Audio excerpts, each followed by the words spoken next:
Yeah. Ugh. All right. So, let's do this thing. All right. Odyssey of the Dragonlords. Brand new campaign. Okay. It's got to start, so we're going to start it.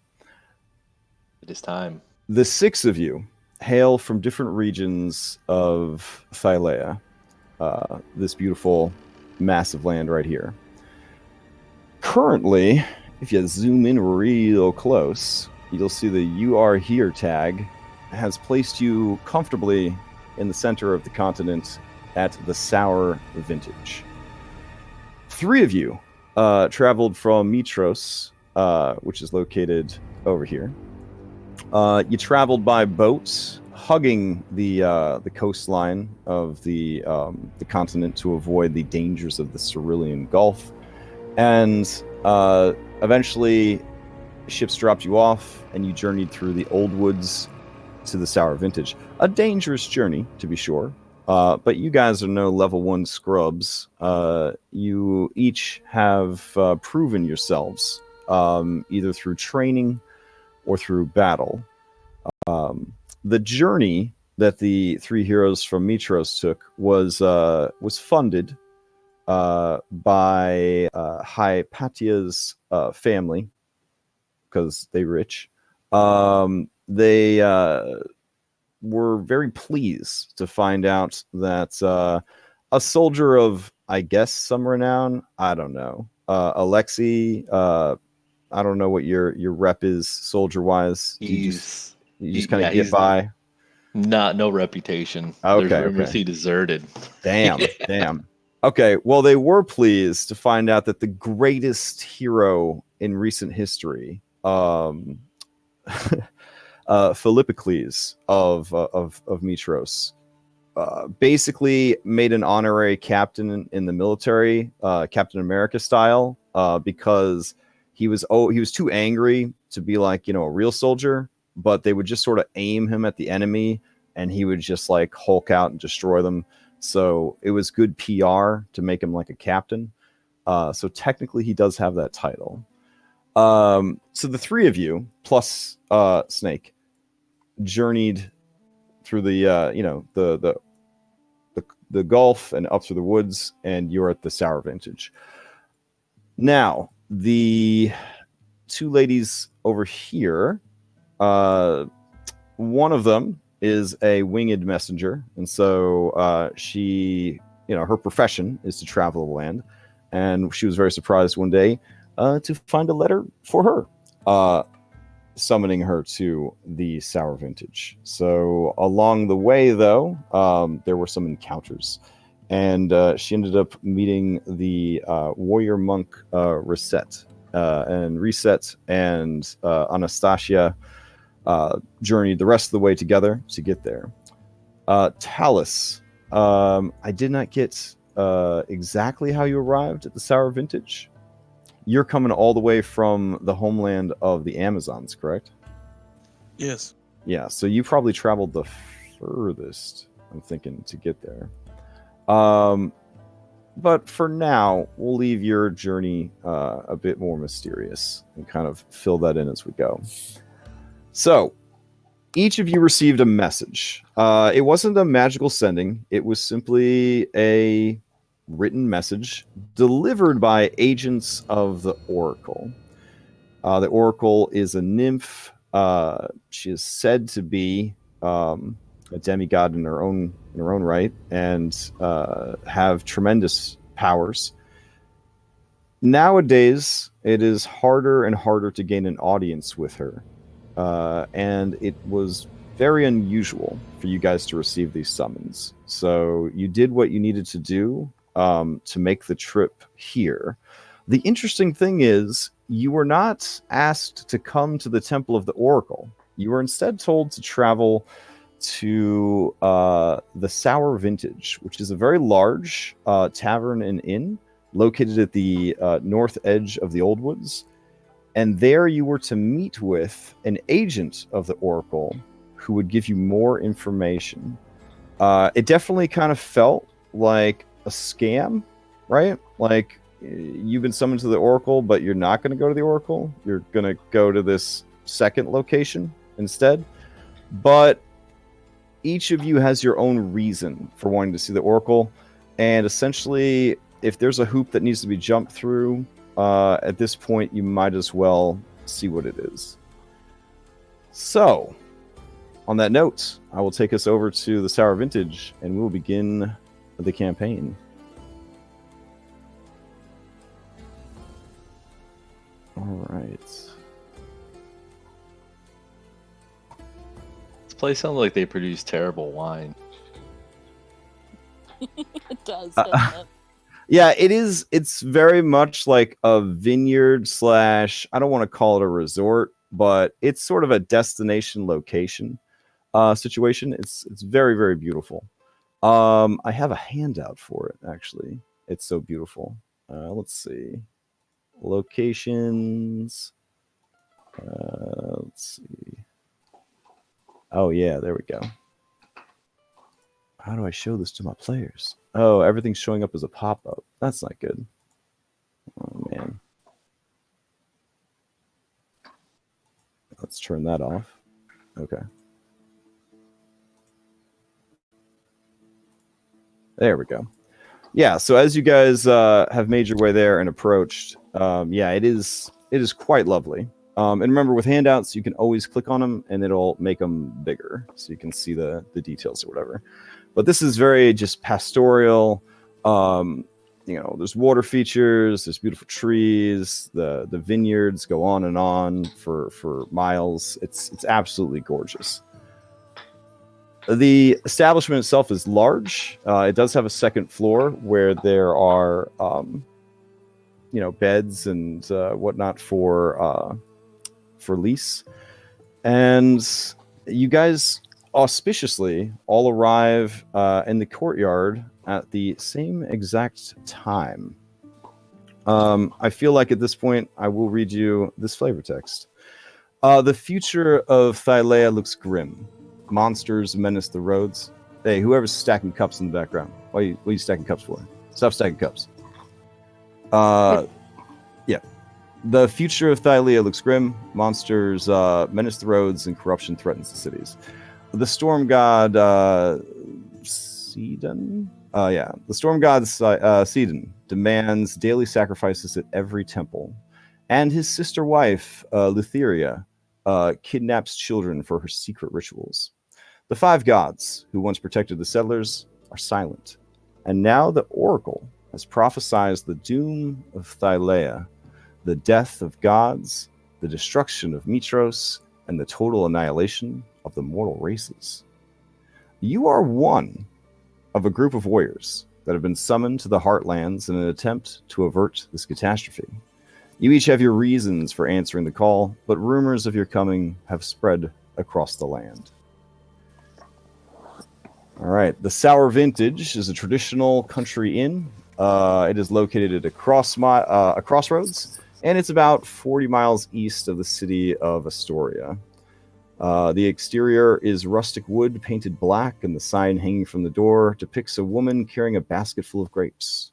Inside the tavern, a haze of pleasant tobacco smoke lingers in the air, and you hear the clinking of mugs and the muttering of patrons, most of whom are farmers. You have been summoned here by a woman named Kira,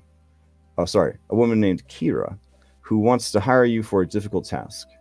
She has promised a sizable reward and more information about the Oracle's prophecy. So this is the agent of the Oracle that your letter spoke of. So let me cue up some tavern-y type music, and we'll get going on this thing. But you guys at the doors, this would be a great time for an establishing shot. So starting with Reset and kind of going from left to right, give us an establishing shot of your character. What do the others see as you walk up to the Sour Vintage? Well, Reset would probably be doing exactly what she's doing in her token. Kind of just covering the sun, blocking her face as she peers at the sign that says Sour Vintage. She would turn to, I guess, Anna next to her and kind of point to the sign, and you would see her long flowing hair. It's kind of a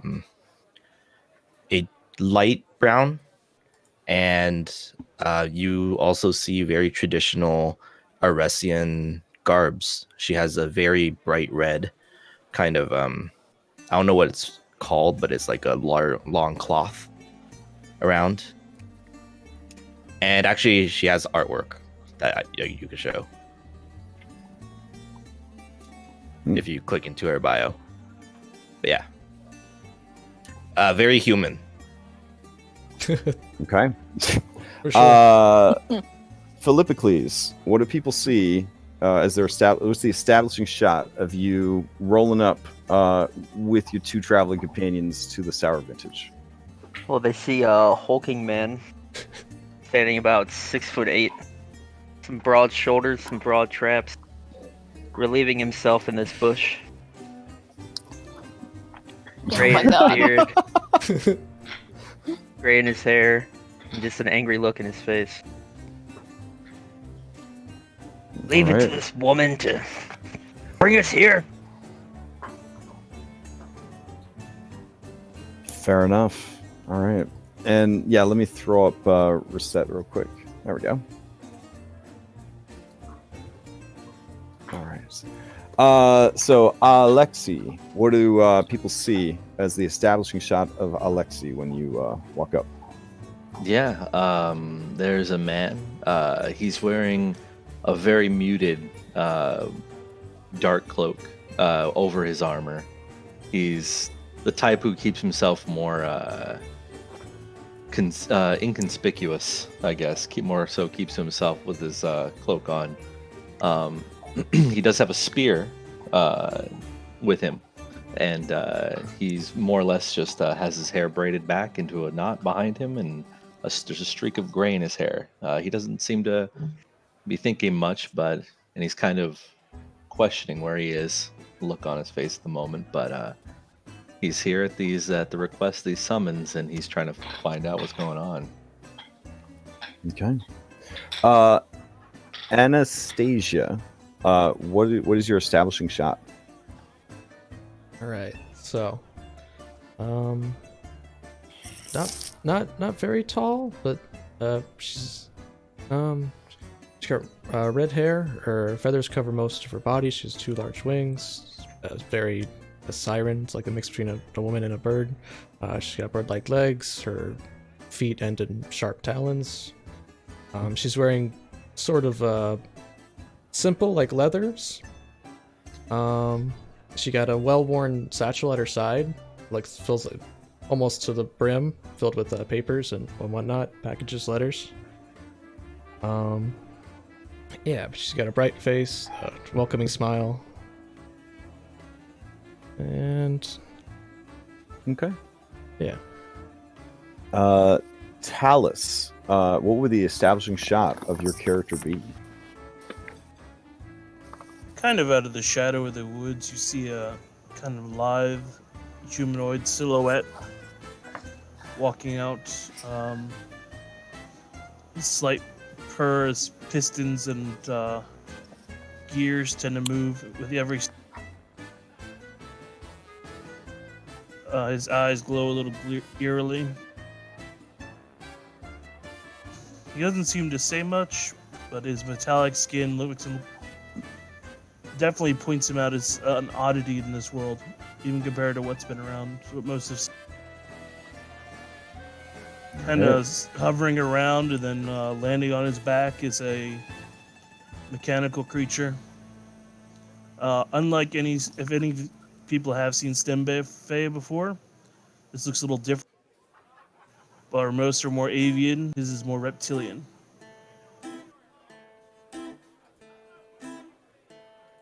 Okay, Cool. hype. And to before we introduce the last hero, as a point of reference, this setting does have automatons. They are rare, and they're mostly used as soldiers to protect like temples and other sites that are, very, very important or wealthy. Normally, they're done up to have more of an artistic kind of like human form. So this one definitely kind of strikes you as a little bit different in that it has sort of a more alien appearance. But any of you who are from or have been to one of the great cities, there's a chance you would have seen an automaton before. So it wouldn't be like the most frightening thing ever to see one kind of coming out of the woods, but it would certainly register as like an oddity. So, all right. So Hypatia, did I say that right? Yep. Okay. So Hypatia, what is your establishing shot? All right. I definitely appreciate the other descriptions, but Hypatia was not paying attention to you at all. She is, in fact, reading a book and magically scribbling a few notes while the book floats in front of her. She is definitely, like Reset, completely 100% human. Curly red hair, and oddly enough, every now and then, one of those curls like reaches out and turns a page. It's really weird. Definitely not something you would have seen before. She is very beautiful, and wears very high quality clothes, but a little carelessly. Like you can spot a few tiny ink stains here and there. Like she doesn't really take that much care of things. She is wearing a what appears to be a golden snake necklace, but every now and then seems to be breathing. Okay, that would be this cutie right here. Yes. Does Gotcha, the necklace wink at the camera? All right. Fantastic. Yeah, feel free to move about and explore a bit. It is a pretty big tavern. Anna, I think this is the place. Absolutely. Yeah, Anna would definitely grab you with a hand and head straight in. Okay. You'll want to meet Akela. She runs the best tavern this side of the Old Woods. Yo, Alexi, you see those broads? Yeah. Without responding, I step. As you do, Philip please gives you a big pat on the back. Go get him. And Hypatia would kind of look up all of a sudden like, oh, we're here. Okay. And head in. Okay. Yeah, as you head in, the tavern is very, very, very busy. Food is being ushered in and out from the kitchen. Back here and here. People are just passing back and forth, running drinks and plates of olives and cheese and meats. It's very, very, very busy. So many delicious and savory smells just rising up in the air. There are young ladies kind of tending to the bar that is sort of packed with patrons, and one who sort of towers over all of them, easily 6'2" or so. She looks over and she sees Anastasia, and nods to her and actually gives a bit of a smile and says, is the mail here already? Didn't I just see you last week? Yes. We have plenty. It's been pretty busy. Yes, it is busy here as well. Good luck finding a place to sit down. I actually tap this guy on the shoulder and ask if he'll scooch over so we can get in there. Excuse me, sir. Would you mind? Yeah, he looks over at you, and his bored expression kind of turns to surprise, but then recognition. Since this is part of your route, and he has sort of been acclimated to your unusual species. Yeah. So he says, of course, I'm finishing up here anyways. It is good to see you. Excuse me. And he puts some silver down on the table and nods to the girl. She takes it, and he heads on out. All right. Just as you guys are getting ready to take a seat, though, you hear a woman call out from the other side of the room. Looking over, you see a dark-haired woman. And she is sort of calling over to you and waving. And it's kind of like that. It's kind of like how a parent would like wave at their kid in like a really embarrassing way. Like a full body, like overly excited wave. She's kind of pulling that one. She wears a white traveling dress with practical leather boots. She carries a large satchel that appears to contain dozens of scrolls. Writing utensils are sort of falling out of the bag as she's like jumping up and down and waving at you. And she cries out, "You there! Yeah, you! Yeah, great heroes who were summoned. Over here, I got a table for us." Reset is gonna start turning her head and looking behind her and around and like, what? Who's she talking? Yeah, you. If you got a message for the Oracle, this is the table. I was gonna make signs, but I couldn't figure out how to spell all your names, and it would be really embarrassing if I had typos on my signs. So just come on over to the table. It's fine. Oh, I guess that's us. Yeah. Must be. All right, I'm looking for a Felipe. Is there a Felipe here? Hey, that's me. All right, yeah, Felipe, come on over. Again, I was gonna make name tags, but the whole spelling thing. So you know how it is. Rossetti. Here. Okay. Oof, this is gonna be a tough one. Alexi. Anybody? Oh, okay, cool. Take a seat. Thank you. Oof, I can do this one. This one's easy. Anastasia. I'll be over We there got in just Anastasia? a minute. Oh, okay. Yeah, Let's see. Hi, Patty. Okay, an unfortunate name. Patty, Oh, that fixes everything. Okay, hi, Patty. Awesome. Take a seat. And Talus. Okay, there you are. Excellent. Whew. Okay. So you can see I've already ordered some food and refreshments, but if you need extras, that's on you. I'm not made of money. Greetings. I am Kira. Thank you for answering my summons. I'm going to be direct with you. I'm here as an agent of the Oracle. You probably got that if you read the letter or had someone read it to you. So she believes that great destiny awaits you all. But great destinies are forged by great deeds. We can't just let anybody in on the Destiny Club. You know what I'm saying? So, classic scenario. A terrifying giant boar has been laying waste to the Heartlands, slaughtering everything in its path.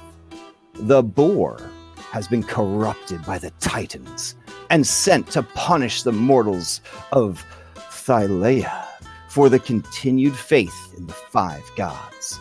Many have attempted to hunt the boar, and she kind of motions to a group in the way back corner over here. You see 4 individuals who look absolutely beat to shit back here. Like, they've got, like, cartoon bandages on. Like, one of them's got, like, an arm in a sling. Like, the whole deal. Yeah. So anyways, those losers tried and they failed. Because, when you're looking for heroes of legend, you cast a broad net, okay? I don't want you to think that just because I had another group try to kill this boar doesn't mean that I don't have 100% faith in you guys. Just, keep that in mind. I mean, obviously, you called for me. Right. Yes. Exactly, Felipe. Exactly. Right, so, all right. Called. I'd like to interrupt and say, Uh-huh. I thought I was coming here to meet the Oracle, not do a job for you. Well, look, it's not a job for me, first of all. It's a job for the universe.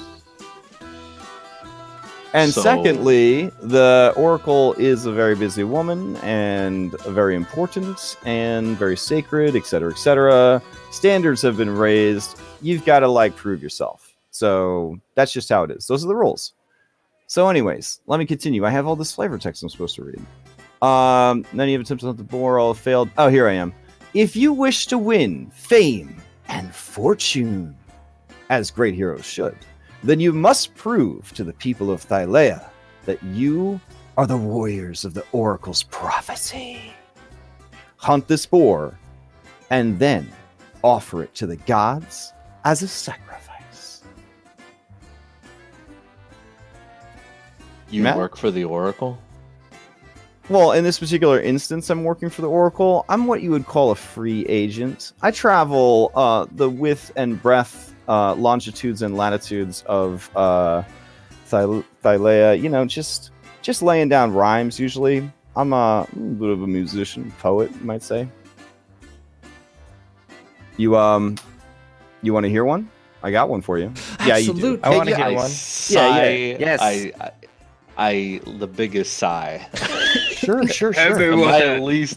Am I at least? Anastasia claps excitedly, awaiting this. Okay. Here, this one is about your upcoming boar hunts.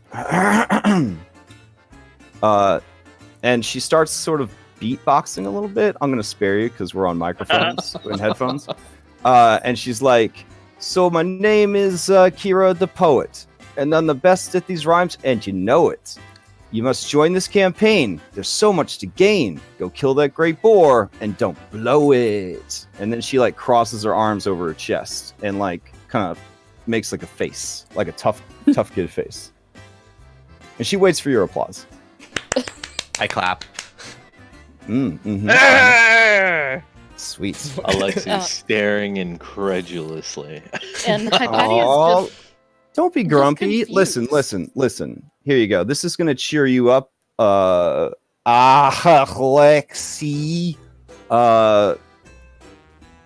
What do you call a pig who is also a thief? She leans in until her nose is almost touching your nose. Her bright green eyes staring into your soul. I don't flinch. She whispers the words to you. A hamburglar. Hypatia snorts. I let out another sigh. When she leaned in, Philippocles kind of leaned back to get a view. Oh yeah. She has I don't want to say ample, but what is there is very nice. She is a good form. That is a good joke. She looks at you slyly and says, So, yeah. Any questions about killing this boar? Will I get paid for this at least? Let's see. She opens up her pocketbook. It's like one of those backpacks that tweens wear to the mall. Like a micro backpack. Yeah. And she's kind of looking through it. It's got patches all over it from the different places she's been. You're not sure where she found tourist trap patches in ancient Greece, but they're there. And she's digging through the bag, and you hear all kinds of weird sounds coming from inside of it. And she's let's see. Oh, yeah. I got these. And she pulls arrows out of the backpack that could not have fit in the backpack. And she proudly displays it to you. And it is an arrow made of solid gold. Ooh, pretty. Yeah. Each one of these bad boys could fetch quite a bit of money. So each of you will receive, well, each of you who survives the challenge, if you are successful, will receive one of these lovely arrows that you can't actually shoot anything with. But I guess if you were mad enough, you could stab them. Because you know what my brother always says, anything is a weapon if you use it right. So anyways, yeah, so it's already getting kind of late in the day, and you don't want to hunt, a legendary beast at night. So we're just gonna like head out in the morning. And I didn't know, and no offense to you, Talus, but I didn't know how competent you were at like actually finding wild boars. So I did take the liberty of arranging for 2 local guides. So again, I don't want anybody to have any hurt feelings, but that's how it is. But they're not available until tomorrow. So like first thing tomorrow morning, like before the sun rises in the sky, we're going to be like ready to go. So until then, sounds like a sleepover party. I can find the boar. Give me the money you were gonna give the others. I'll find the boar. Oh, no. See, the Oracle is very clear, right? 6 champions. The Oracle is never clear. No. She's super clear on this one. 6 champions. Like, I don't want you to feel like, like you have to do it this way. But if you don't do it this way, you'll die.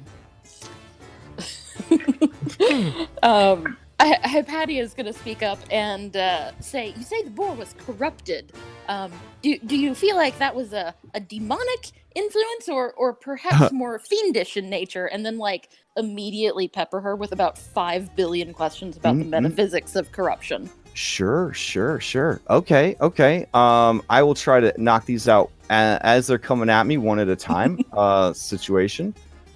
Okay, so wow, where do I even start? You see that shrine over there in the back corner? Over there? That shrine right there? Yeah. Yeah. I don't know if you can see it or not because there's pillars and stuff, but there's like a spooky looking lady in front of it. Yeah. Kind of hot, but also spooky. And you look, and it is a shrine to Lutheria. Which makes sense because she is the goddess of drinking, right? I think it was her. Okay. Yeah. So and then that might. So be I guess fake. that would be celestial. Oh. Mm-hmm. Okay. Hypatia is furiously taking notes. With what seems to be not a real pencil. The words just seem to be appearing on her tablet.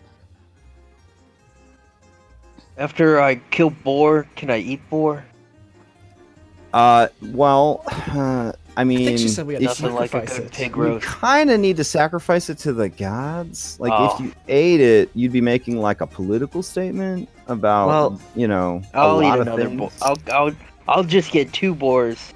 Sacrifice one boar to Why God. stop at 2? I mean, maybe Other 10 boar for me. boars. Could he eat part of the Just boar, and then we could sacrifice the rest of the level boar? 16. Yeah. We just have to sacrifice the bones, right? The gods only like the bones. No. I don't know where you read that. They want the whole. Excuse my language. The whole darn pig. Oh man, Pretty sure. how Have you how big never is this? sacrificed before? How big is this pig? Oh, I don't know. Like, not that big. Like, I don't know. She like kind of waves her hand at this like potted tree. She's like, I don't know, that big. Sure. I don't know. Is this a beast of legend? Could Sure. it be? Yeah. Oh, yeah. If that gets you excited about doing this, it is definitely a beast of legend. Mm-hmm. Oh man, Anna, I've met a beast of legend before. They're like super strong. This Really? could be tough. Yeah, I bet. Ugh. I fought a bear once. It's Oh a my pig. goodness. Oh. So, hi, Patty. It's funny that you mentioned Celestials, because I heard 2 guys talking about their wives earlier. The first one, he said, "My wife is an angel," and then the second man said, "Ugh, you're lucky. Mine's still alive." Hypatia is just confused. Like she doesn't get it. Anastasia giggles. So anyway, there's lots to do here, like games of chance. You could go over and tease those losers who got beat up by the pig. That'd be pretty funny. I mean, they're a little sad, obviously, but I mean, sometimes it's fun to kick people when they're down, I guess. Anyways, if you're into beating shit up, stuff, working on that language, you could go in here, and they had a secret fight club. It's not really a secret, but it sounds a lot more exciting to call it a secret fight club. What else? I guess you could just eat yourself stupid, mingle with the locals, find someone special, make sweet love all night. I don't know, whatever it is you want to do. But we're stuck here until morning, so... I will do all of those things. Boo-boos.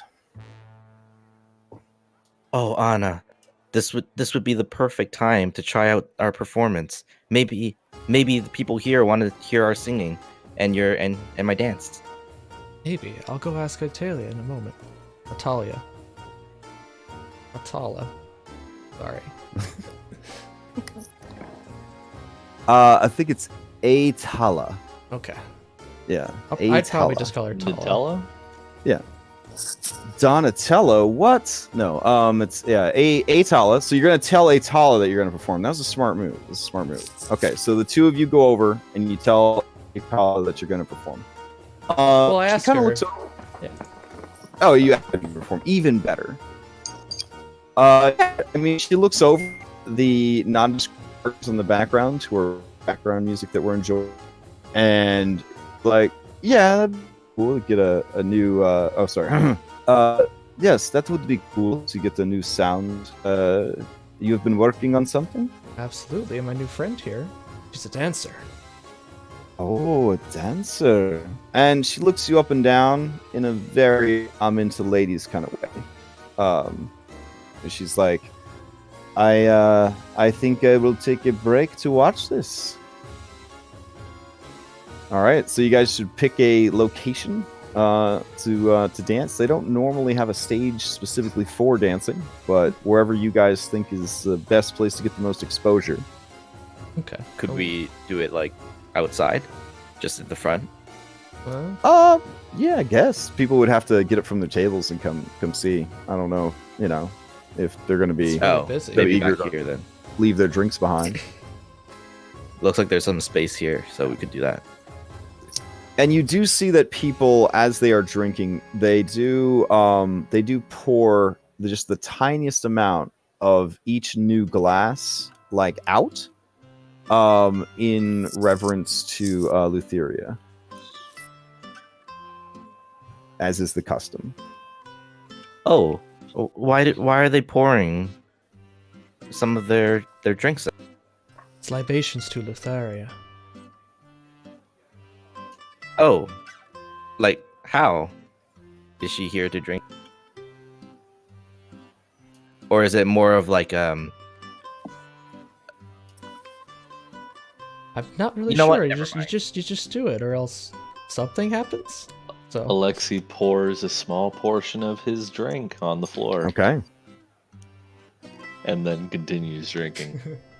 All right. Oh, that must be for Lutheria. Philippocles pours some out too, but it's kind of just like spills out. You're not sure if it was intentional. All right.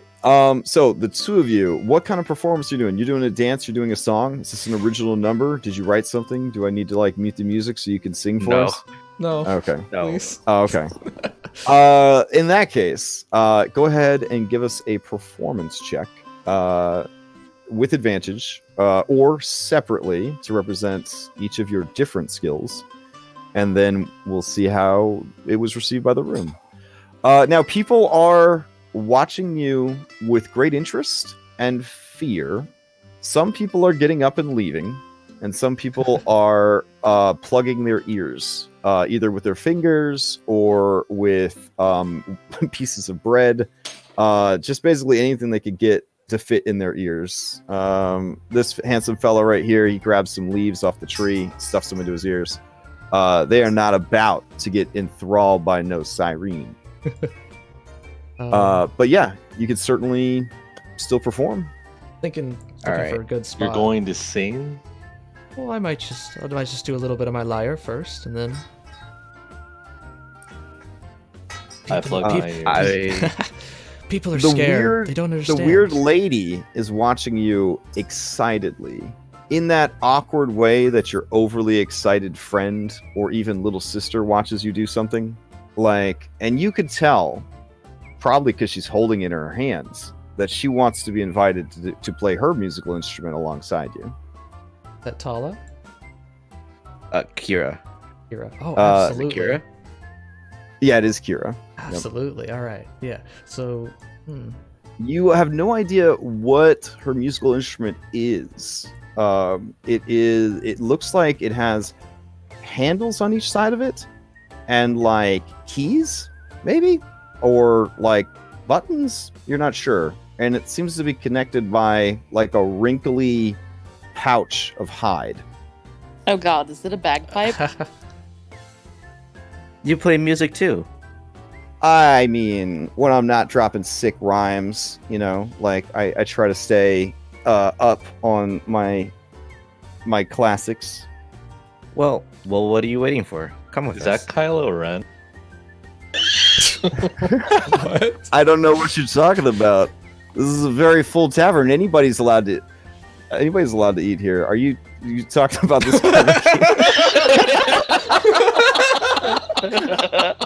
Because I don't know what you're talking about. If anything, that looks like Adam Driver to me. But I don't know. You're right. Yeah. And they can't be the same person because I've seen them in the same place before. Uncanny coincidence. Okay, Yeah. I guess. Yeah. I guess over here might be a good spot. Let's go over here. I don't know, against this wall. Bring it like a little table over. Oh, Well, yeah. actually, I need a little more space. I was Okay. thinking over here. Oh, that's good. When they walk away, Philippicles starts taking food off of their plates that they left behind, Oh, yeah. even though there's still more food on the table. There's nothing on Reset's. I'm going to tell you what, Philippicles. I know you into ladies. This Kira, she left behind a lingering bouquet of perfume, and it's intoxicating. Nice, good stuff. All right. Stand back. Yeah, I'll pull up a You chair might want and to pull be out my close to the. pull out my lyre, and I'll wait for her to start, and I'll just accompany her. You see this priestess look over at you, and she says, "What are you doing back here? Have you come to pay tribute at the shrine of Lutheria?" Oh, is it that drink thing? And I'm gonna hold up a cup, I guess. Or actually, I'll hold up my jug. She scowls at you. That drink thing? Please tell me how to do it. Well, we are always looking for tributes. If you would like to donate some drachmae, it would assist us greatly in re-educating the settlers of Thylea about their true mistress. Oh, most certainly. And I'm gonna toss her one. Is a drachma a gold? Yeah, drachma's a gold. Yeah, I'll toss her one. And then Okay. I'll say, and I dedicate this performance to your goddess. Oh wow, she kind of yeah. Her eyes light up a little bit, and she nods and she says, "Then I and all who are here will watch eagerly to see what you have to show." All right. She's going to take out her spear Okay. and her shield. Okay. Some of these people get And- nervous when you do that, and they move their chairs. Yeah. And essentially, what she's This going guy to do doesn't. is He's too tough. He's too edgelord to move back. All right. yeah, she's going to wait for the music, and she's just going to time her moves with the music, and kind of it's like a martial arts sort of demonstration, Okay. but she does it gracefully with like flips and shit. Sure. So I would like to make this check with dexterity. Oh, sure. Performance. Yeah, that's fine. Kira is going to lean into Anastasia and just, say music stuff. I mean, it's a weakness of mine. I don't know too much about music, but she's going to be like, E flat, C minor, words, music stuff. Me, and then Yeah. Okay. So you guys are, performing on the same key in the same song. We're working Got together. it. Okay. Do you know any songs specifically for Lutheria that you want to go with, or are you just going to go with something, like something from your personal collection, or are you going to go with a more popular song that might be known by people? Probably something more popular. I bet I know a lot of songs about Lutheria. Okay, yeah. Deeply... Maiden of the Deep. That's a Yeah, good one. They're Yeah, deeply connected. okay. Yeah. All right, so you're gonna do Maiden of the Deep. Got it. All right. All right, let's drop those checks, see how it goes. You watch as Kira takes each side of the bag and pulls it apart, and it's like a long, wrinkly snake, and it makes sort of a noise as she pulls it apart. And she gives you a look like, I'm about to drop some sick fucking beats. Yeah, this is not Anastasia smiles and just nods slowly, and she just tunes up her lyre, and then... Okay. All right. Okay, so we have advantage on this. Well, each person's doing it individually, or one of you could do it with advantage. Should we do it individually then? I have this cool power. So yeah, dude, nice. I'm gonna do mine individually. Okay, so yeah, I guess we'll do it individually. All right. Oh, I forgot to mention I put some bells and ribbons on my God. spear. Wow. First roll of the night. First roll of the campaign. Okay. So yeah, yours is coming out a little tinny, a little screechy. Maybe you didn't tune the lyre up enough, or it got banged around in your bag or something. Drank too or much. Nerves. Reset. Good stuff, right? Solid. Obviously, this is low level. Like their expectations, they were hoping for maybe like a 12. You're rocking a 19. Seeing that you are struggling, Kira kind of slides in closer to you and like does like a hip bump and plays whatever torturous device that she has there. It does not make Greek music sounds. It makes horrible sounds, but I guess they're kind of Greek music sounds.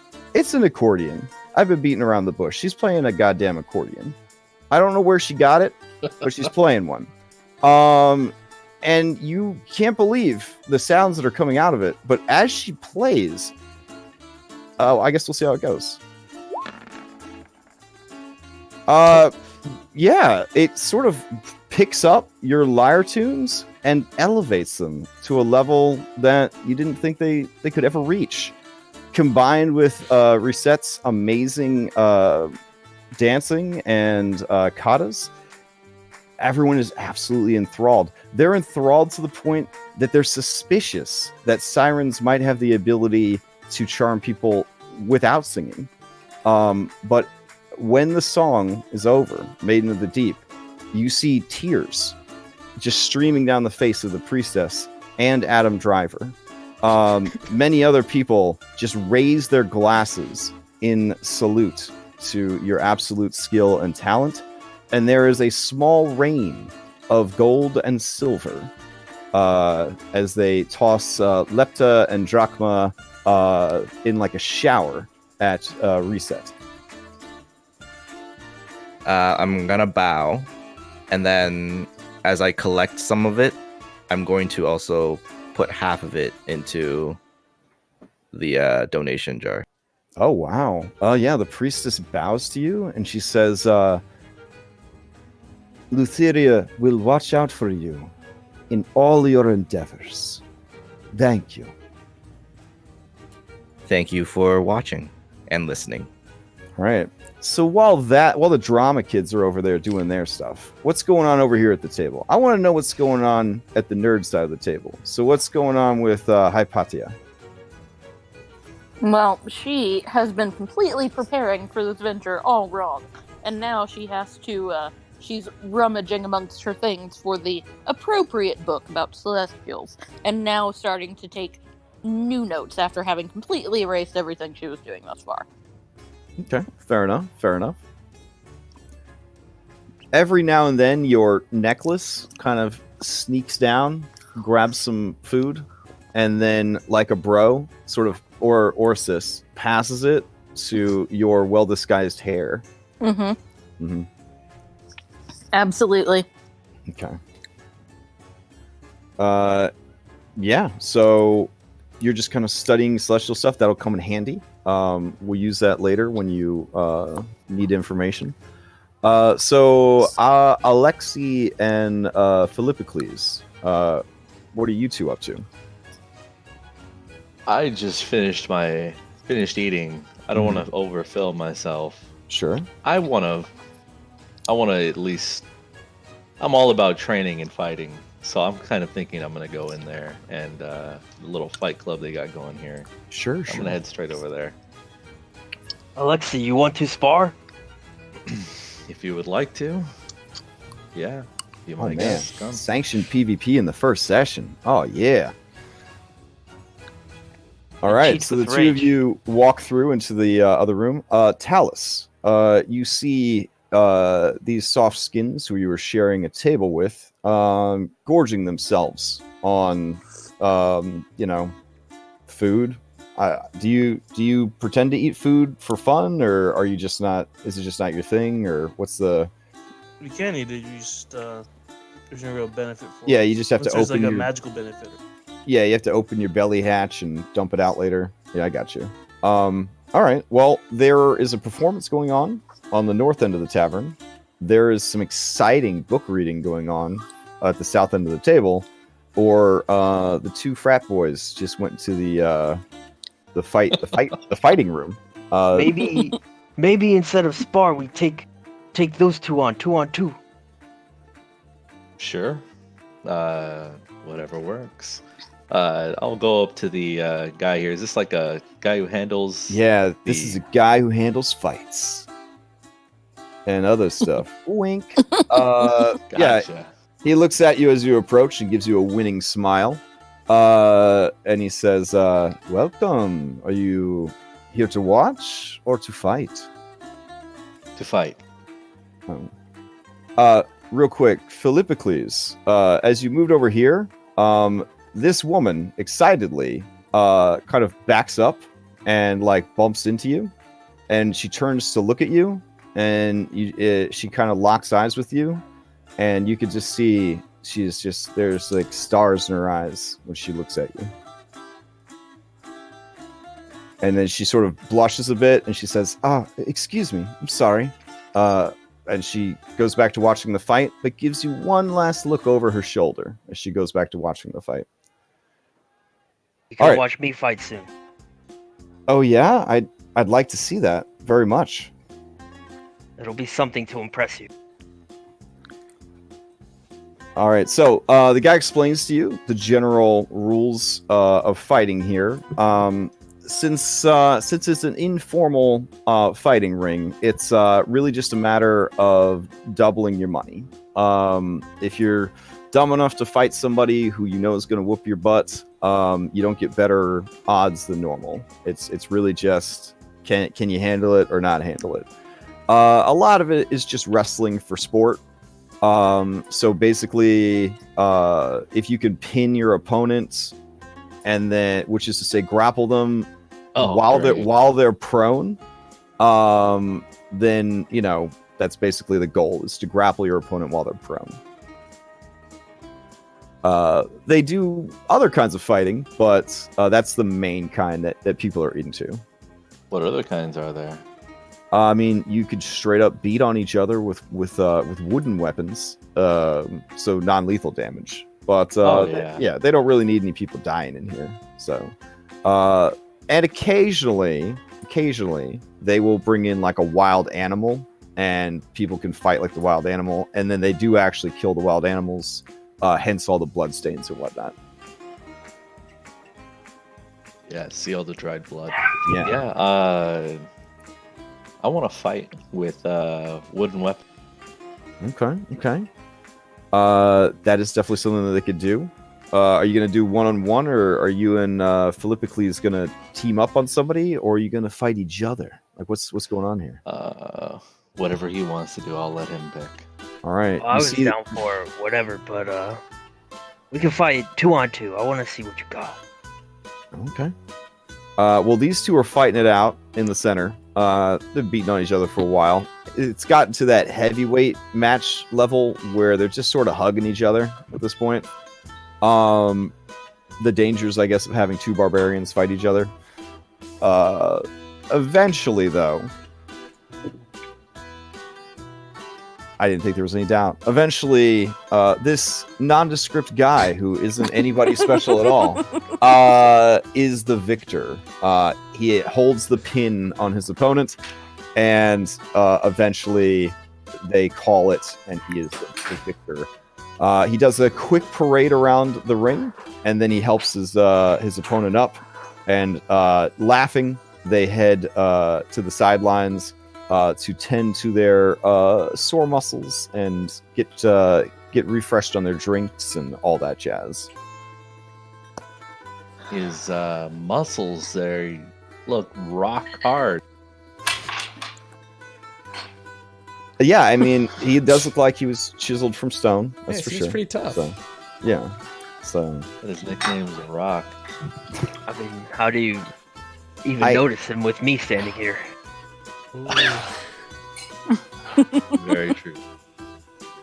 I mean, Yeah, I'll head to where do they keep the weapons? On the wall, I guess, or whatever. yeah. So basically, they're just clubs. But like finesse wise, you could definitely use it in that way. Oh yeah, and bow staff. I guess you could just say there'd be like a staff. There we go. Yeah. All right. Is there like a big club that would use 2 hands? Require 2 hands? Yeah, I could see that working. So yeah, he kind of shows you like the rack behind the counter of quote unquote non-lethal weapons. Though you do recall Kira telling you that anything could be a weapon if you use it right. Or maybe everything could be lethal. You're not sure anymore. But anyways, there was weapons on the wall.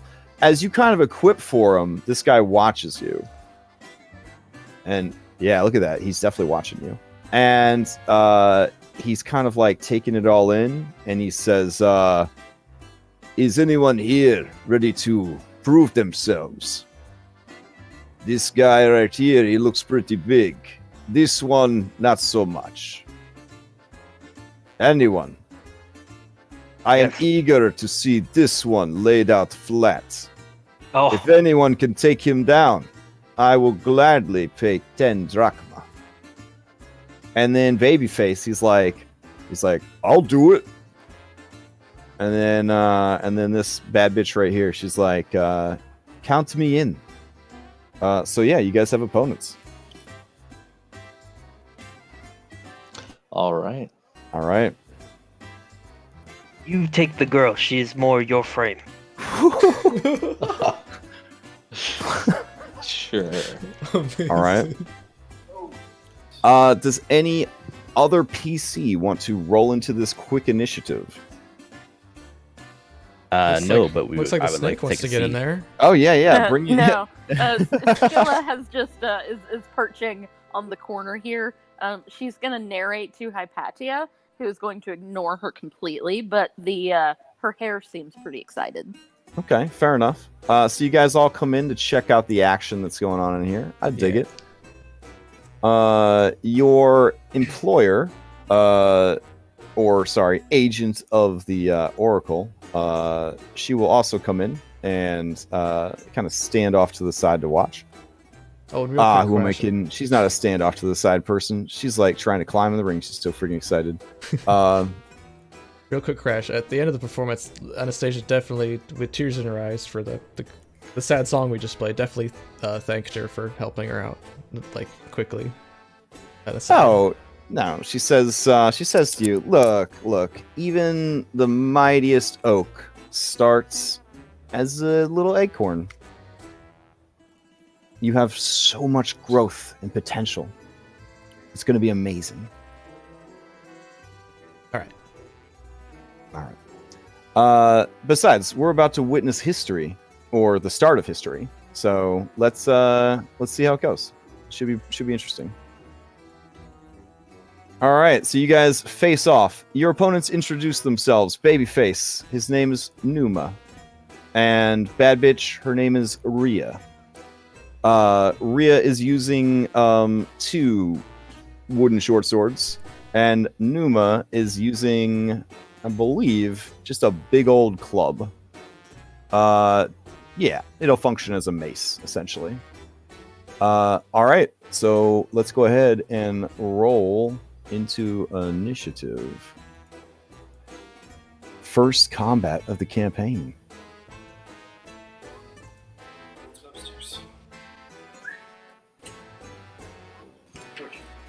Oh, damn.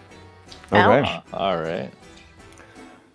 All right. Do we need some combat music, or are we keeping it light and airy? Because you're in a tavern and nobody's gonna kill anybody. Is that? Oh yeah, maybe? lighten. Yeah. All right. There we go. So since we're keeping it light and airy, Rhea will go first. She is going to rush forward to Alexi and attack with the 2 wooden short swords. Let's see. Here we go. 1 and a 2. Wow. Okay. So Yeah. First one hits. Yeah. all right. So then she's going to use the rest of her movement to sort of shuffle around behind you. All right. Numa sees Rhea motioning that he should come forward and get like a flank attack and, like focus fire, take like one opponent out. But he looks at all of Philippocles' muscles and tattoos, his uncanny resemblance to that famous Islander hero. And he's just like, you can't let it stand. You can't let all that beautiful, like, heroic mane compared to his bald babiness. Like, it just infuriates him. He lowers his head and he just rushes forward. He is going to swing twice with his mace. Oh, shit. Okay. Second one hits. All right, let's see what happens. As he strikes you with the second hit, the first one kind of hits you in the arm and does nothing. Infuriated, he pulls the club back, lets loose a sort of savage roar, and he brings it down again, hitting you upside the head. The resounding sound of 2 coconuts clacking together can be heard everywhere, and you stagger. There are little birdies and stars, like, kind of floating around your head.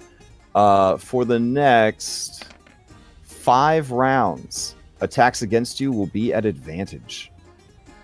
Oof. All right. I'll attack recklessly. All right. And then, yeah, for sure. And then he will move over here so that she can at least gain some benefits. That brings us to Alexi. You're up. Yeah, I'm gonna use being surprised that she was so quick to come after me. I'm gonna use my clever as the gods feat to. I'm gonna be twirling my staff around, or my pseudo spear around. Yeah, and I want to hit that torch with it within 10 feet to like. Oh, like scatter sparks. Yeah, everywhere? Scatter sparks at her to catch her off guard. Hype. I'm gonna All roll deception here, and she has to roll wisdom and beat it. I don't think that's gonna happen. I'm hoping not. Yeah. So you do that. Sparks kind of flutter towards her. Some get in her hair, and in her right eye, and she kind of blinks them away and kind of brushes her, hair with her shoulder. Very distracted. And as I do so, I'm gonna cunning action disengage move here to create some distance and then Unfortunately, you can't cunning action because you already bonus action. Oh, Yeah. oh, damn it. Yeah. Okay. Well, you know, then I'm just gonna go ahead and strike her. Then Okay. With my two-handed attack. All right, go with for it. the sneak attack. With advantage, even with a +2 cinematic bonus. Well, actually, a +2 cinematic bonus, because you didn't just use Clever the Gods, you actually described how you're doing it, which I really appreciate. That would bring it up to a 13. A 13 does hit. Oh, okay. All right. So yeah. So, distracted as she is by the sparks that you flung at her, she kind of moves like she thinks she's gonna get out of the way, but her eyes are all blurry, and you just bam, like stick right to the nose. You hear like a crack, and just blood sprays out of her nose. She takes 13 points of damage and is bloodied. Everyone in the crowd winces. Beautiful. Yeah. Yeah, that's the end of my turn. I'm gonna stay as I say we're. All right. Apparently Kira is like one of them WWE like lady fans, because she just starts like roaring. She's like, she used to be pretty, am I right? And like you just see like spittle like flying from her mouth, and like her nostrils are like flaring. Yeah, she's like really into it. Skill moves over here. Philippocles, you're up. Philippocles is going to use his bonus action and grapple him. He's going to try and grab him by the neck. Okay. Yeah. Okay. Let's see. He will. He has to get a nat 20. So let's see how it goes. Close but no cigar. Okay, so you grab a hold of him by the neck. You get away from my friend, and I drag him over here. All right. Position him anywhere in the 8 spaces around you. Okay, put him directly in front of me. Okay.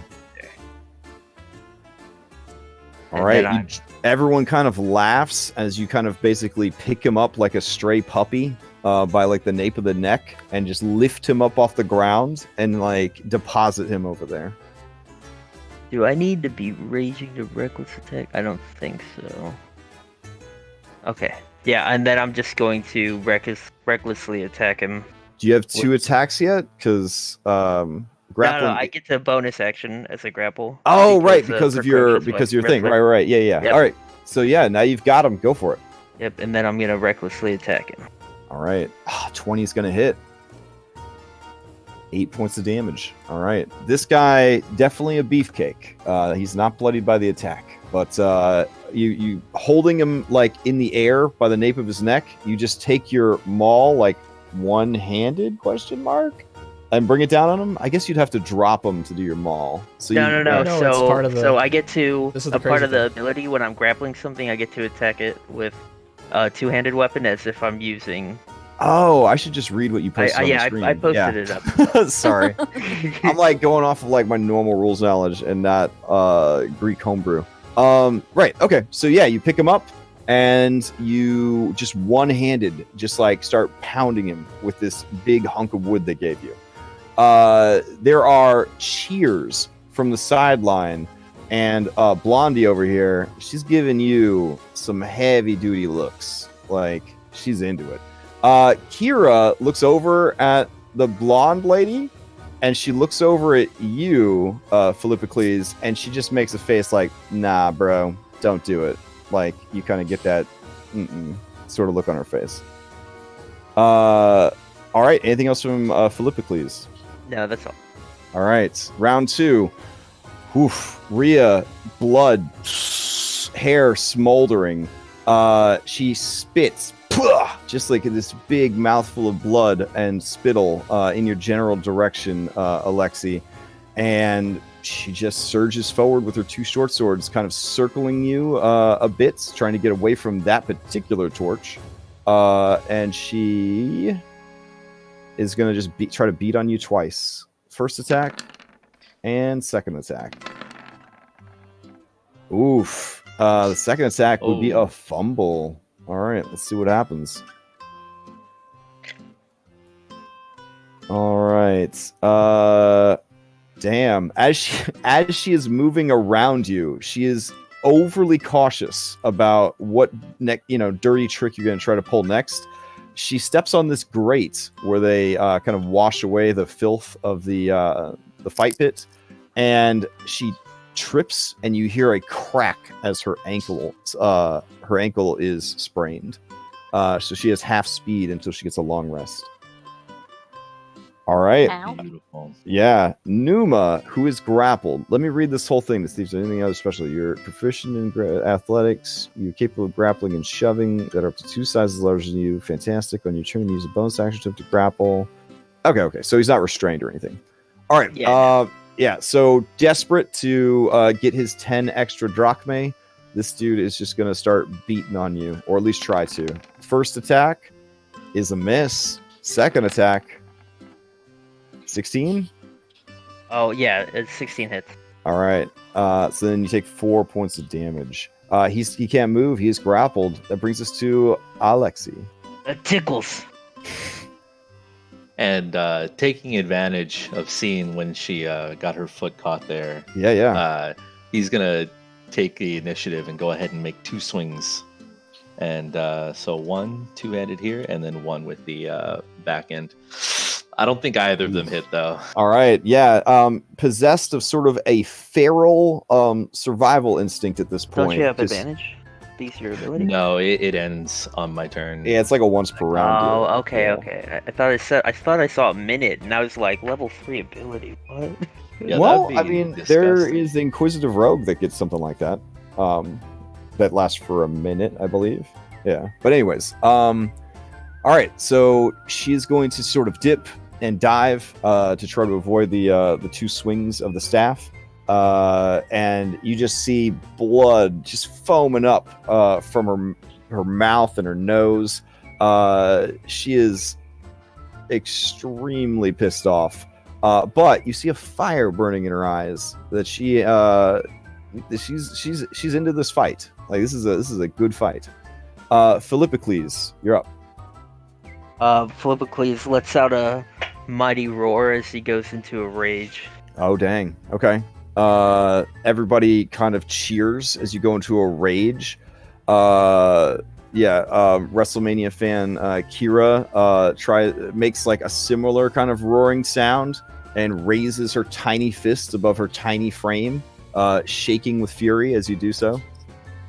And then I drag the ugly man and I put him up against this wall so this fine lady can see him get hit in the head as I attack recklessly. Oh, okay. She knows that this human pinata is just for her.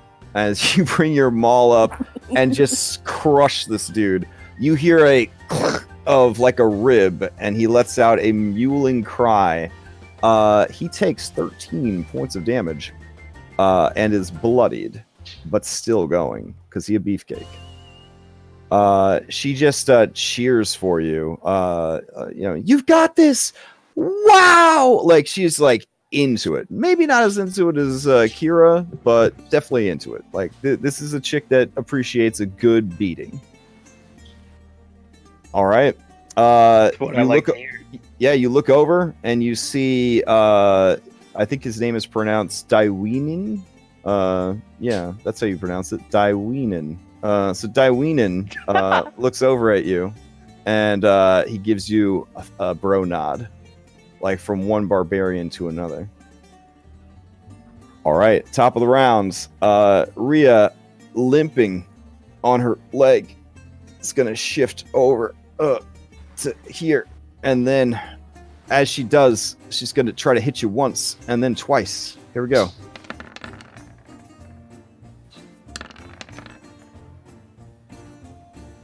They do both hit. Oof. All right. And with that, Alexi is bloodied.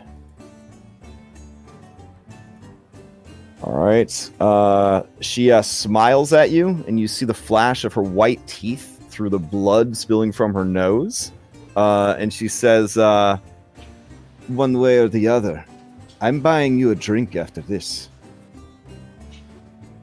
All right, Numa. Numa does not like being used as a human pinata, so he's going to try and pinata you back because it's low level. There's not a lot of moves. So here we go. Oh, jeez. Oh no. Another crit. Dropping They both- another crit. All right, and they both hit. Let's see how it goes down. Let's see. This is another smashy.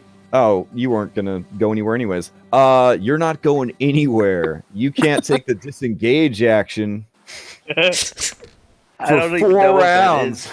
is. They never taught me that one.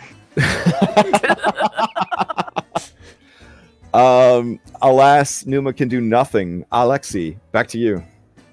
Yeah, as I reposition, I'm going to attack her 2 times, again the same way. And 19 and 19 for those hits on her while I'm spinning around. Yeah, so you hit her once, doesn't take her out. You hit her a second time, and there is the sort of conk of someone being hit on the head, and she drops. And feeling bad, I tell the guy at the bar, get this woman a drink.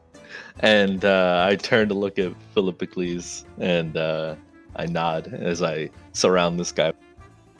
Excellent work, but do not interfere. All right. This meatball will be my own. All right.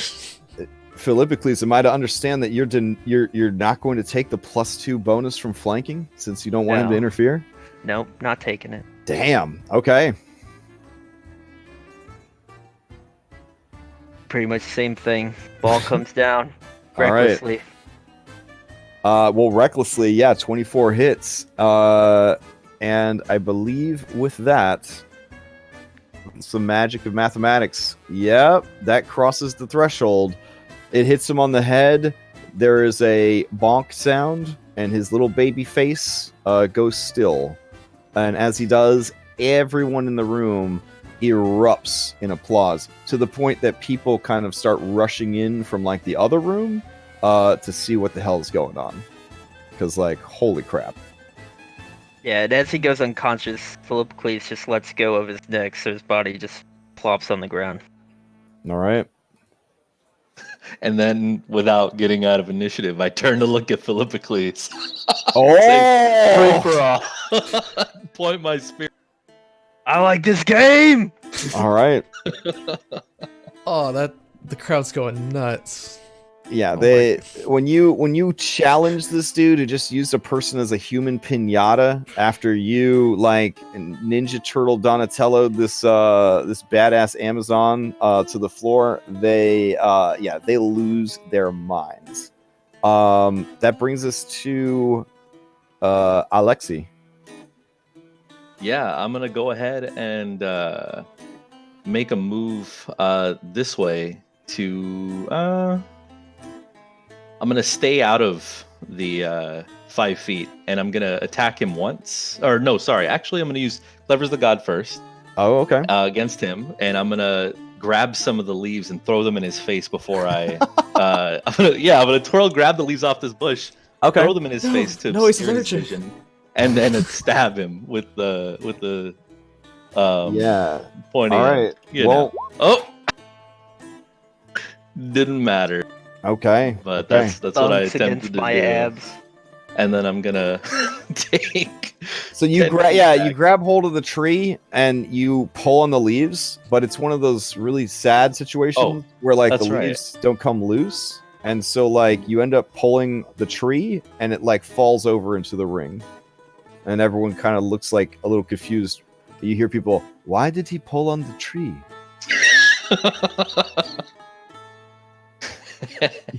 That's my turn then. Okay, all right. Even Philippocles is confused why you pulled on the tree, I think, because he did fail his insight there. So, but I don't Lexi, know. I do not like salad. I eat meat. And Philippocles just brushes up to him and he grabs him by the ponytail. Oh, that girl! Oh, At the crap. same time that you reach for his ponytail, this woman yells, "Grab him by the ponytail!" All right, give me an acrobatics or athletics to try to avoid it. Yeah, I'm gonna acrobatics. Oh no! All right, he pick you up. He pick you up by your ponytail. It feels bad, man. Yeah, this doesn't feel good. Attack Yeah. recklessly. So 14. Does not hit though. Okay. I guess I deflect it. I brace it with my arm. Okay, Yeah. nice. Throw up your arms in like a little cross and take it in the bracers. All right. Alexi, you're up. Yeah. I'm between a rock and a hard place. I have no choice. No, you're but, not. The rock is over here. that is Diwane. Okay, it's a totally Diwane. different character. I swing twice with my Holy spear shit, both hit. Really? Damn. Okay. Oh, actually, because he went reckless, that would be a crit. Yep. Oh, Third crit And he's in a stunned. fight. He got stunned. Oh in wait, the so head this said I earlier. had advantage, then that means I have to roll sneak attack then too. Oh God, yeah. So roll double sneak Yeah. attack dice. Ooh. It's not looking good, boys. You are raging though. 11. All right. Let's see what the crit has to say. This is well, they're all bludgeoning, right? So, if you're holding a shield, man, you're getting pretty lucky on these. You are not holding a shield. So you just take the straight damage, which would be 30, but then you have it to 15. Then the next one comes in for 7, and then you have it rounding down in this campaign, so it would be 3. So 18 damage total. Knocks me out. Oh my God! Wow. Whoa! The whole room is like shook. They're just like, what? Like, yeah. And you look over, and this guy right here, whose name is Baracus, because that's a Greek name. He looks over at you, and he just nods at you, and he shakes a small pouch of coins. Nice. I lift up my spear in the air All like right. a triumphantly, and I gather applause from everybody, and then I offer him to help him back up Philippocles All right. to grab the end of it to pull him. Yeah, quick as a flash. This buxom blonde is there. She's using the power of her tatas to sort of cushion him and comfort him. Moving her hands through his mighty mane. With her other hand, she's sort of brushing at his beard. She's trying to fan him awake with her free hand. Philippocles, as you come to, you see her looking down at you. There's just cleavage everywhere. Big smile. Oh. I'm sorry I could not win for you, my lady. Small man is quite skilled. Yeah, I'll shake his. I'll pat him on the shoulder, and I'll say, "You fought well." I Thought I look was forward done to for hunting there. pig with you tomorrow. I thought I had you too. Well fought. We'll fight tomorrow. And I'll go and I'll make sure to get this guy to buy that girl a drink. Oh yeah, as you approach, yeah. he's got the drinks ready. This guy hands you your 10 drachmae and claps you on the shoulder, and he says, "I really liked what you did with the torch. The tree, not so much." It was spur of the moment. All right, Talus, you've been quiet over there. You all right, or are you still? Yeah. Okay, I know you're nursing that flu IRL. So just if at any point you want to jump in, just let me know. Okay. I think Okay. I actually want to make my way over to the party that got Oh, lost okay, to Boar. sure. You see them kind of whispering to each other in low tones as you approach, and they're like, "What is all the ruckus over there? Why are they all cheering? It can't be that interesting." And as you look as they look up at you, they definitely look like the Sore Losers Club for sure. They have like the Sore Losers Club look to them, and they kind of look at you and they kind of cock their head curiously. And this lady, she looks over at you and is like, an automaton. You're a long way from this city. Some temple business? Something like that. Some work from the Oracle. Oh. So you are from the Oracle's temple then? Not quite. I am a stranger to these lands. They all look kind of confused. How could you be a stranger if you are automaton made by the clergy? But that is where the trick lies. Though I am automaton, I am not from the clergy. Oh, this lady right here, she gets it. You are from the Amazons. Bow slightly in acknowledgement. Okay. They all seem kind of all right. And yeah, they're all wearing, cartoon bandages, arm in a sling. This dude's got his leg up on a stool. Like they look beat to hell. I see you all suffered some mighty injuries in that battle. They all get kind of dour at that. And this guy says, listen. That small lady with the black hair, she's crazy. She told us we had to hunt a boar to fulfill our destiny to Oracle. This was no ordinary boar. It killed our friend Spio. Well, unfortunately, I need to make an audience with the Oracle. In order to do that, I'm required to do the same hunt you did.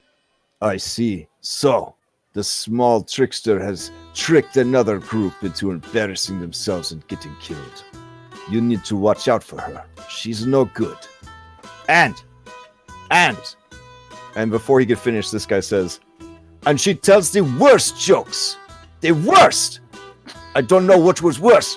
The injuries I suffered at the hands of that boar, or the injuries my ears suffered at the sounds of her fat beats. And then he spits on the floor. That already. This lady leans in and says, if I didn't know any better, I would say that she is a Maenad. Trickster Fae has come to punish us. I am starting to think that even my invitation to the Oracle was fake. Well, as I am hoping that is not the case, I believe that gaining knowledge from those who have gone through trials before you is the smart way. I came to ask in whichever way I could how your experience with the boar. And Hypatia would come up at this point, having overheard things, and you'd be a little surprised that she did overhear it. Dare I being say, so far away. slither up? Is that maybe too on the nose? No. Okay. Yeah. She's gonna say, yes, please tell me about this boar. Do you have any measurements?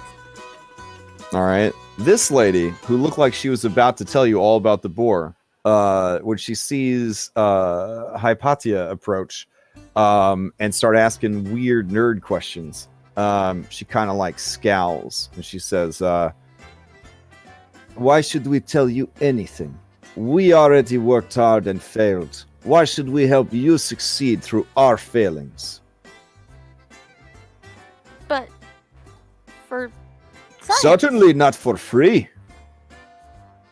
If I am to return home a failure, I would return home wealthy.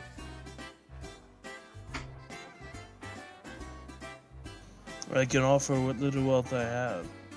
And I'll toss my coin. Oh, damn. 10 drachma on the table. All right. They all kind of look at it. And this lady right here says, you are the most polite, bad woman thing I have had the pleasure to meet. I will I will tell you, but I will keep your coin. We traveled far to get here, and this will help us on the road. If I did not know any better, I would say that you are hunting a beast of legend. In that, this strange midget woman was telling the truth. This is no ordinary boar. Its fur gleams gold. Its tusks longer than the longest greatsword and twice as sharp. Size? Easily as big as this table, if not larger. And aggressive, ferocious, and I might say only the gods could kill it, for it is spawned of the gods. And they all look like super somber. And then this guy says, might as well tell you everything. It also commands a herd, a pack, I'm not sure, of lesser boar as well. So be mindful that you do not seek a lone opponent. And do not be fooled if you find a boar. If it is not of gold, it is not the one for you. I would kill it just the same to prevent it from coming to its master's aid. I thank you. You've already been more helpful than the other lady has been. Giving us far more information. All right. Any other questions for them? You said nothing could penetrate its hide. Did anything seem to do damage to it? They all kind of look around and they're like, it is not that it did not take any damage. It is simply that no amount of damage we seem to do would slow it down. There were 5 of us. Now only 4.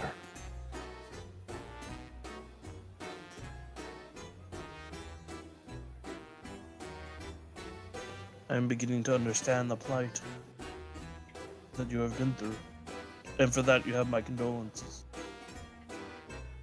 Yeah. At this point, like, just furious. This guy right here pounds his fist on the table. And he's like, and do you know what that woman said when Spio was killed? Huh? Do you know what she said? She turned to me and she says, what would happen if the gods mixed a bear and a pig together? And I said, as I fought for my life, I do not have time for your antics. And she said, looking me right in the face, she said, a teddy boar.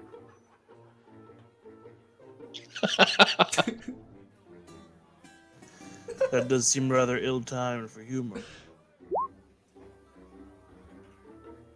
That teddy boar. He just looks so angry, like he's just seething. I don't even get it.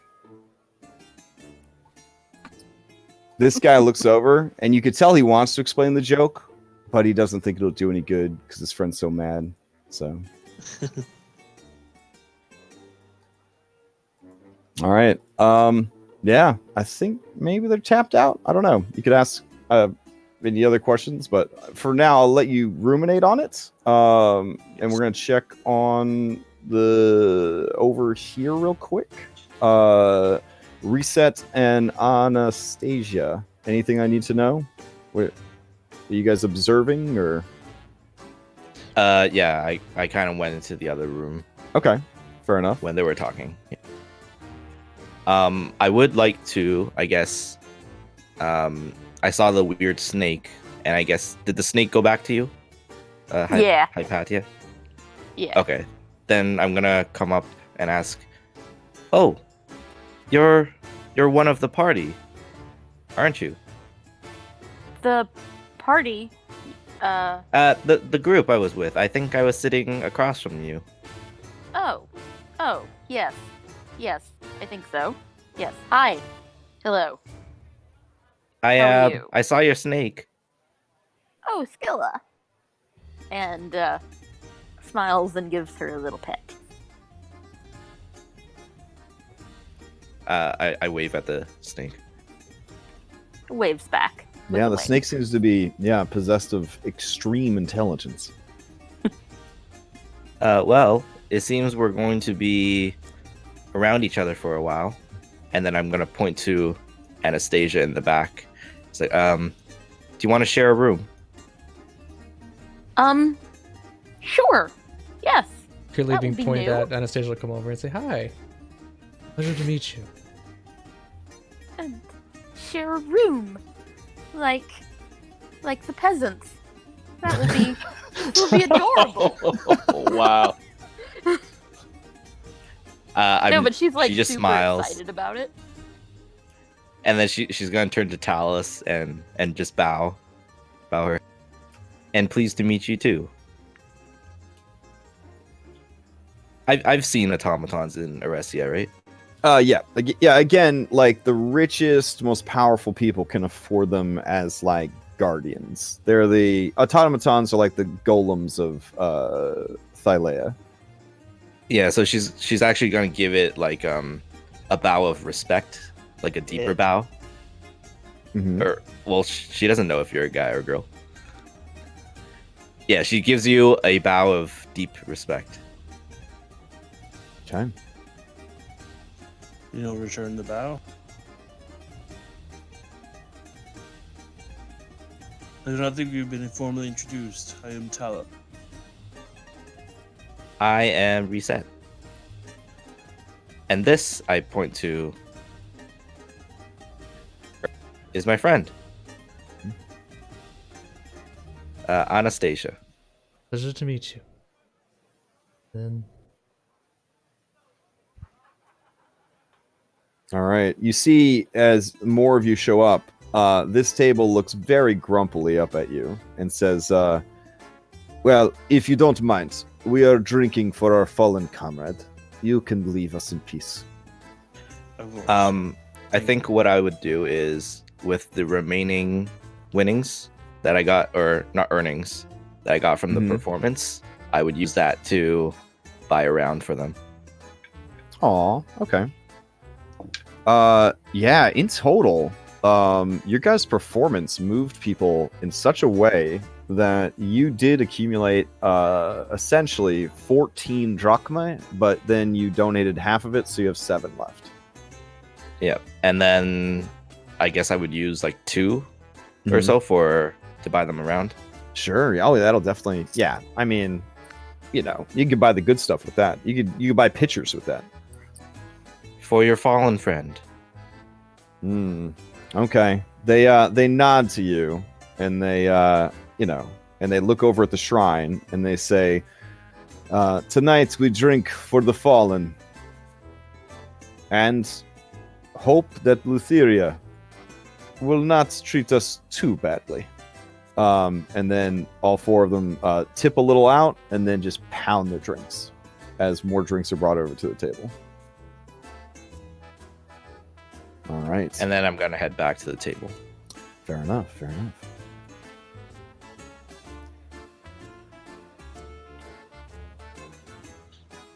All right. As you guys are passing by the table, this table right here, as a matter of fact. Hold on a sec. You hear them whispering and pointing at Anastasia.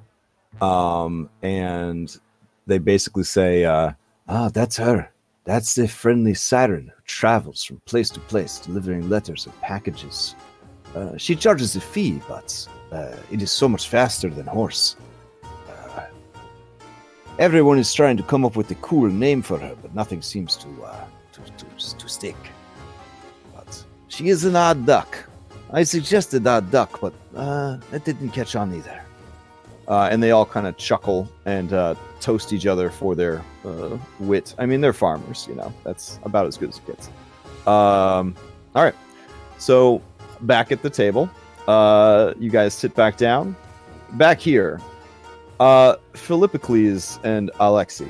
Yeah, you impressed people tremendously. No more impressed than this young lady right here. And she's definitely given some goo eyes at Philippocles, but also at the man who could best Philippocles. Kind of equal shares of fangirl admiration. So she says, "Can I buy you gentlemen a drink?" Yeah, and with that, Philippocles will just pick her up and walk on over with her to the table, looking jealously at Alexei, like, get your eyes off my goods. All right. She's kind of pounding you on the back, and she's like, "Ooh, you brute! What are you doing?" But she's way into it.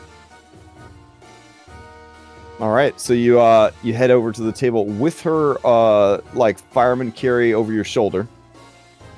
Alexei, what do you do? Yeah, I want to take those drinks and give one to. Yeah, she's finally coming around. Yeah, you conked her pretty bad.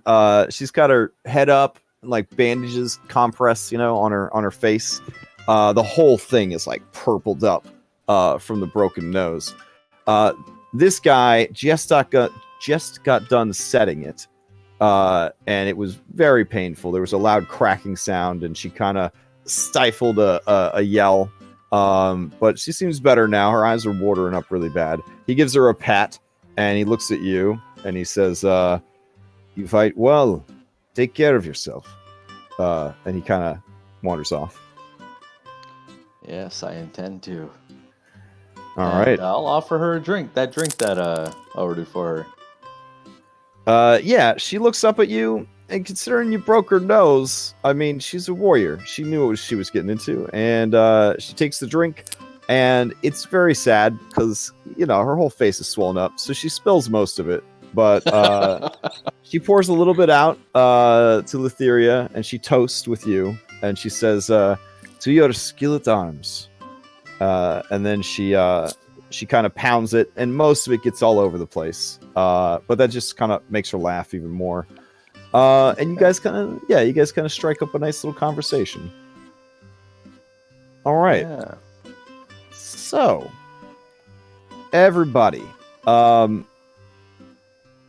is there anything else that you want to get up to this evening besides possibly sweet love making to NPCs you've just met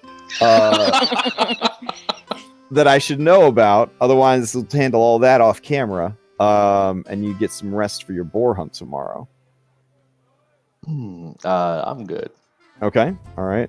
Suffice to say, Alexei, your endeavors do not even require a persuasion check. Your role play is on point. So, yeah, she already has a room here, and she invites you up to it, so that she can learn how to handle your staff. Because you seem to be, you seem to be so proficient with it that maybe you could show her a thing or two, kind of deal. Yeah, I'll take the bruised up, broken nose trick, sure. Meanwhile, Philippocles, this girl is all over you, and you can see Kira is just like every time she looks over at you, it's like side eye at the two of you. Excellent. But She wants him. you can join too. We have fun tonight. I'll tell you stories. Yeah, she makes a face that looks like she threw up a little bit in her mouth, and then she just throws up on the floor. And she's like, "Oh God, I'm sorry, that was really rude of me." And like she throws up again. She's like, "No." Oh my God. Are you okay? Yeah, it's fine. It's it's your own biz. You do what you're gonna do. You're lost. All right. With a giggle, you carry her upstairs. I don't know which of you is giggling, but there was a giggle. All right. So the rest of you at the table, any last discussions or plans? If you're sick, I think my friend could help you. No, it's As I rub her back. The idea of that. I have a weak stomach when it comes to super gross stuff. So. What? Hypatia nods sagely. She Mm. knows. I think there's a lot I need to learn. Anastasia also nods. I'm just not really into like dudes, or dudes with muscles, like with a lot of muscles. Well, we're sharing a room tonight. They Do you They just remind me of my brother, and it's weird. So, anyways, share a room. Oh, like a real sleepover? Because I was kind of joking about a sleepover, but not joking in a way like where you wish it would come true. You know what I'm saying? It's been a long time since I've had a nice sleep. Like when the winter festival's coming and you're like, I sure wish I'd get a pony. And then, but you really do wish you'd get a pony, like that kind of thing. And then you do get a pony, but then you want to pretend that it's a Pegasus. So you make it paper wings and you ride it off of the roof of the barn, and then it breaks all its legs and you have to kill it. But, that's another story for another time. So. She nods and listens with curiosity. Dark. Yeah. Life can be dark sometimes. So. Like when your eyes are closed. Ba-dum-bum-bum. Pain is a gift, right? Oof, I don't know about all that. That's dark. So. Here, I'll lighten the mood for you, okay? Thylean walks into a tavern. He holds up 2 fingers and he says, 5 beers, please. Nice. I think that's the next country over. I mean, it works. So, cultural appropriation. Yeah, sure. Yeah, I'd love to have a sleepover. That's great. Should we order snacks? Should we order snacks and bring them up to the room? Oh, should we invent room service and then have them bring the food up to our room? Like fancy people. Do they do that? They do now. Do they don't do that everywhere? They do that at home. Oh. Do you ring like a little bell? It's actually this whole system. I just pull on a cord so that I don't have to wow. hear it ring. It rings somewhere else. That is It's fancy. very impressive. Wow. Man. Maybe someday after I've dropped enough sick beats, I'll get a record deal. That's where they record your music on scrolls, obviously. And maybe then I could be living high on the hog. Oh, I worked it in. Because you're on a pig tomorrow. Hypatia's a little bit concerned about Kira. I think Kira's a little hmm. concerned about Kira, honestly.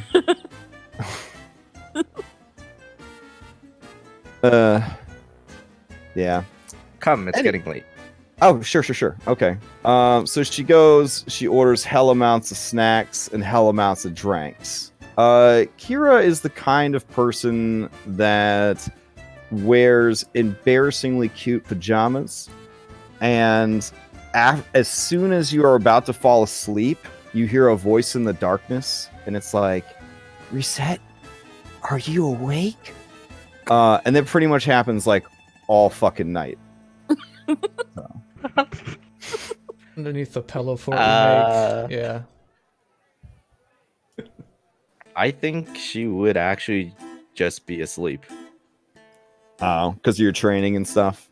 Gotcha. She doesn't hear it. Okay.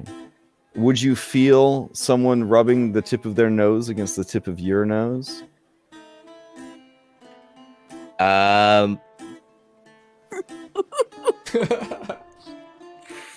Probably. Okay. You feel that. I think she would just scratch her nose. As you go to scratch your nose, you sort of reflexively punch Kyra in the eye.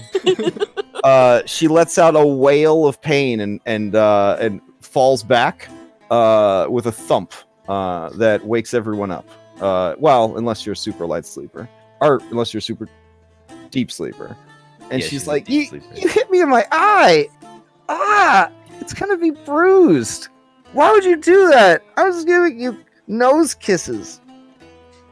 She's I kept- still asleep. I kept asking. Oh, damn it. Hey, Anastasia. What's up? Do you have any magic that can heat things up? Oh yeah.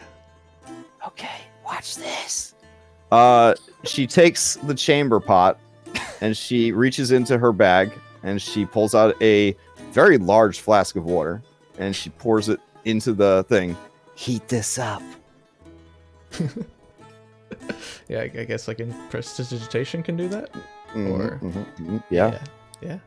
All right. She's extremely excited. Are you awake for this, Hypatia? Yes, and Okay. like that, like kind of in the corner, like super enjoying this, but also super terrified. Okay. She sneaks towards the bed. Now that she knows what a deep sleeper Reset is, and she places Reset's hand in the warm water and waits for Reset to pee the So, bed. the moment it touches the water, she feels danger, Okay. and so she flips out awake, Okay. grabs her spear, and points it at whoever is like All right. next to her. But the real question I here pretend to be is asleep. the real question here is, do you wet your pants? So go ahead and give me a Constitution check. All right. Save or check? Oh, sorry, save. Give me a Constitution save. Okay. All right. Oh, yeah. okay. Your monk training is too great. It has happened before in Okay. the Russian military.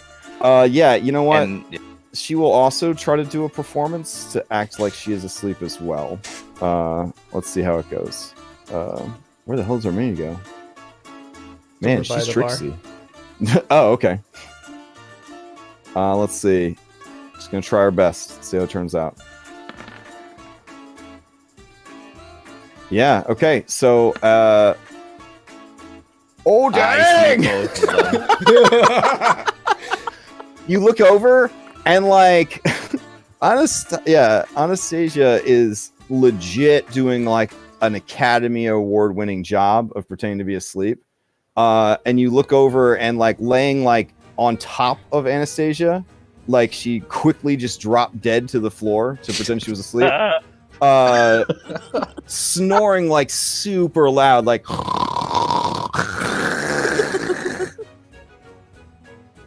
it's pretty obvious what happened here. Oh, you're asleep, are you? I'm gonna grab the bowl and walk over. Oh no. Yeah, Anastasia's probably protecting herself they're with her both- wings, and they're then both on peeks through top. the feathers, seeing her coming out. They're both on top of each other, right? Well, Well, sort of, yeah. close proximity, yeah. Yeah, so I'm just gonna pour the bowl on both of them. All right. I hope Is nobody this used piss? that earlier. Isn't Oh, this it's just hot piss? water. Well, it was an empty chamber pot, but it was Okay, still okay. pretty dirty. It's a chamber pot. I mean, how clean could it be? Ew. I see. All right. Wow. With a sputter and a gasp, she awakens. What is the meaning of this? I'm not new to these tricks. I see. You have thrown down the gauntlet then. I It glare at her. begins in this moment, and it will never end.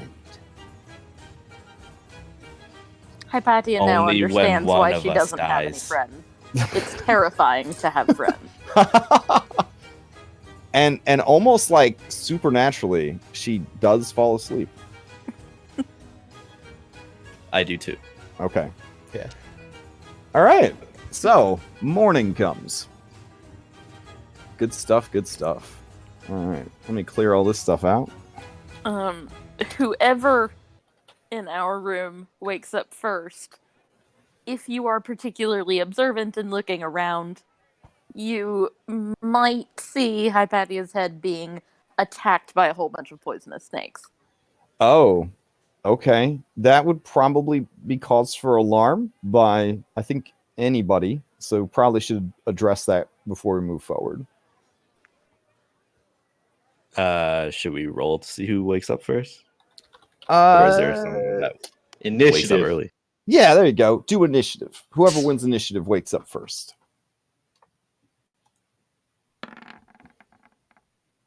Uh-oh. Oh, I wasn't on the tracker. Okay. You woke up last. Yeah, definitely. Okay, so all one at a time, you guys wake up. So the first person that awakens, which would be Anastasia. As a monstrous race, super racist to say that. You understand how hard it could be to operate in human lands, and it also, as a person who likes humans and makes money off of human culture, it's a tough place to be because your own people, right? They kind of view you in sort of a traitorous kind of way, right? Because like, these foreigners showed up and, started ruining the place, cutting down the forest, building their anthills, et cetera, et cetera.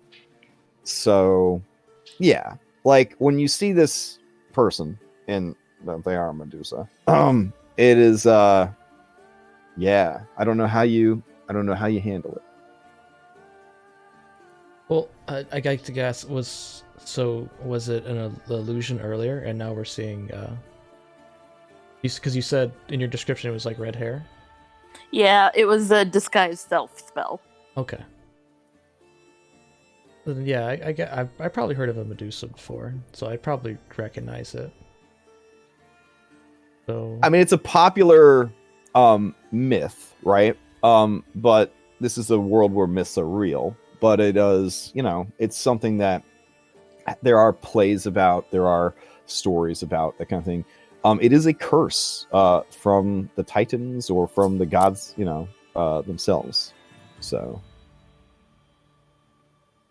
yeah, I guess I'll just go over to her and say that kind of like she doesn't have to hide herself around me, but if she feels like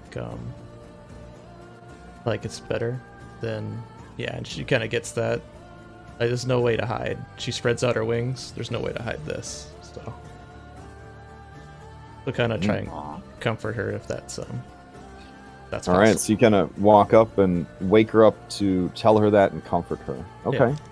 Yeah. As that happens, Reset, you would then wake up and see the siren and the Medusa having this conversation. Does it look like she's being attacked by snakes, or can I tell it's like coming from her head? I mean, I'm pretty sure like insight or perception could be used to kind of discern that pretty easily, because okay, well, she's gonna stretch and yawn, say, "Oh, good morning. Oh my god, what's going on?" Oh, are you okay? Oh. What happened last night? Oh, my spell. Oh, yes. That is why I don't sleep with people. Oops. I have snakes for hair. It's weird. And she grabs a scarf out of her bag and ties it around her head. It's fine. They're nice. I promise. Reset's just gonna, I guess, go up to them and kind of look at the snakes.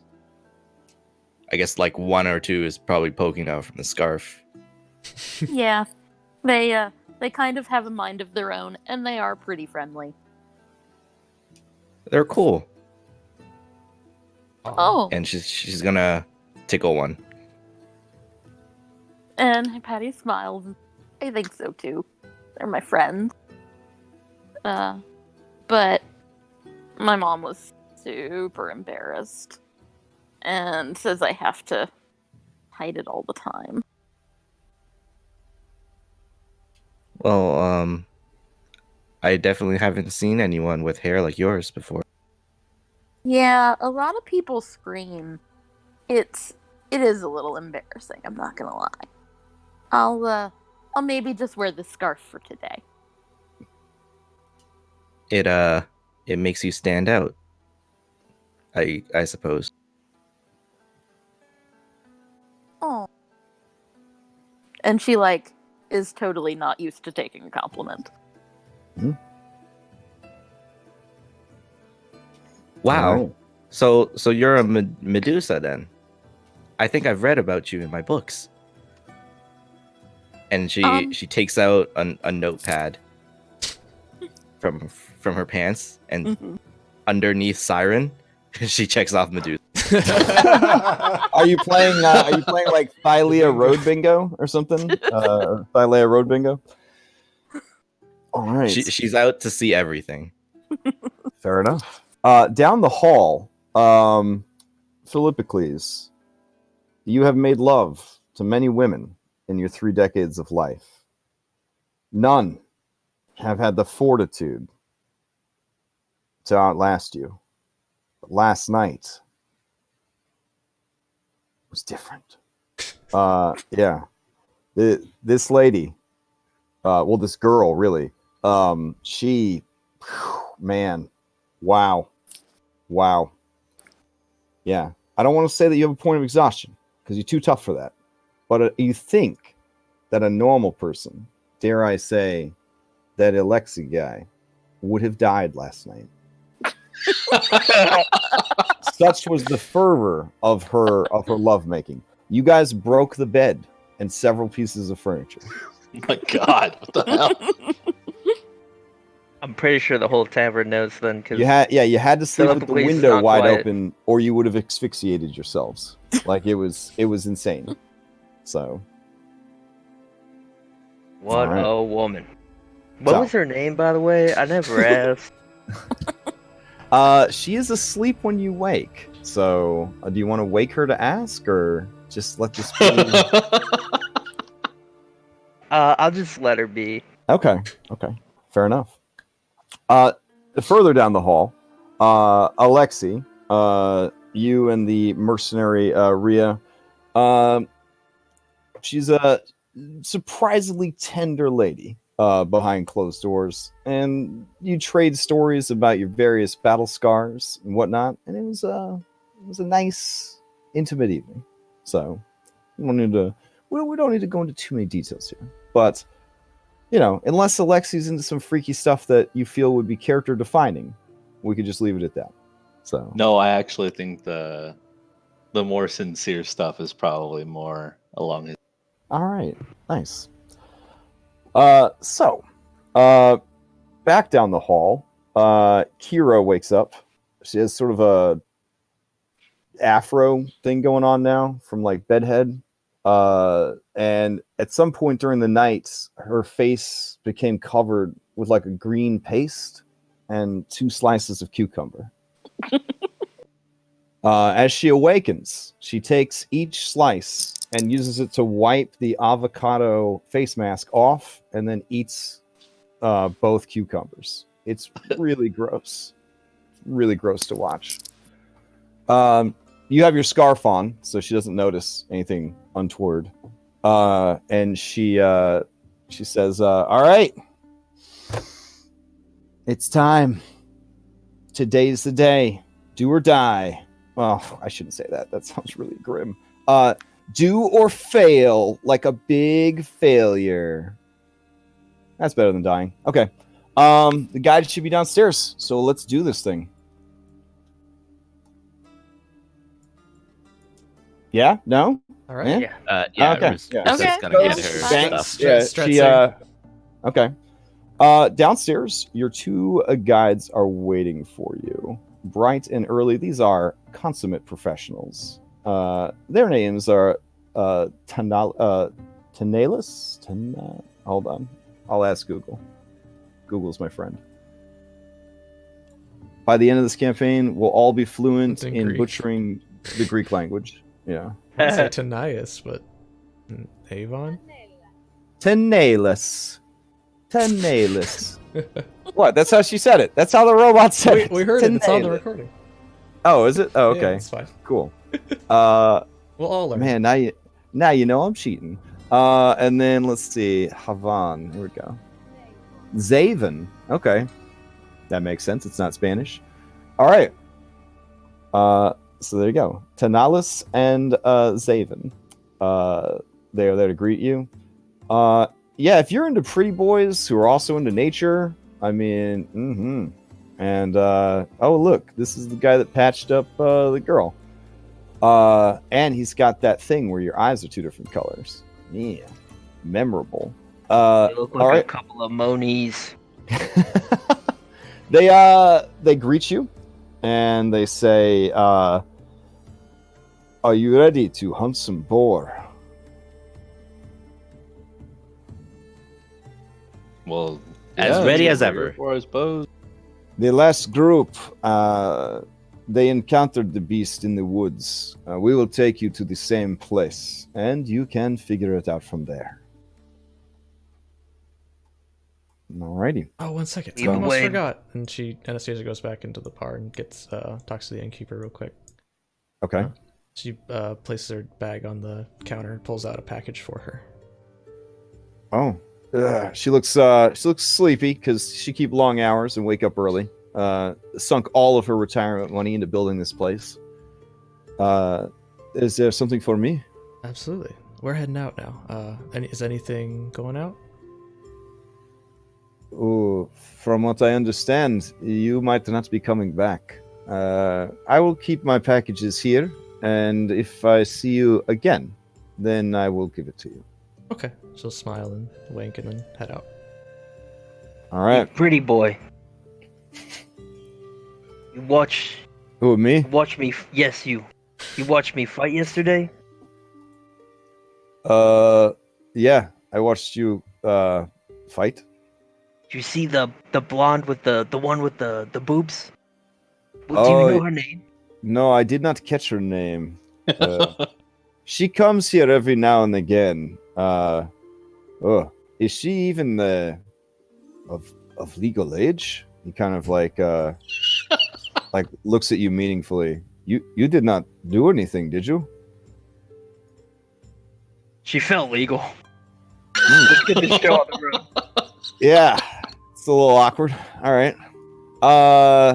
So he kind of slicks back his dreads a little bit, lets out a whistle, whistling tune of "I didn't hear that," and grabs a spear and gets ready to lead you guys out to the woods. All right, let's head out into the forest. I got stuff for that. Hold on, forest music. There we go.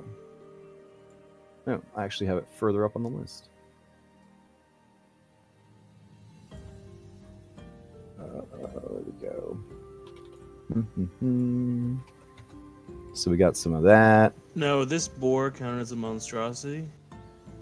Ooh. When you see the boar, I will allow a knowledge nature check to know for sure. But for now, you could treat it as a beast, I think, until you know for sure. Okay. All right. Let's see.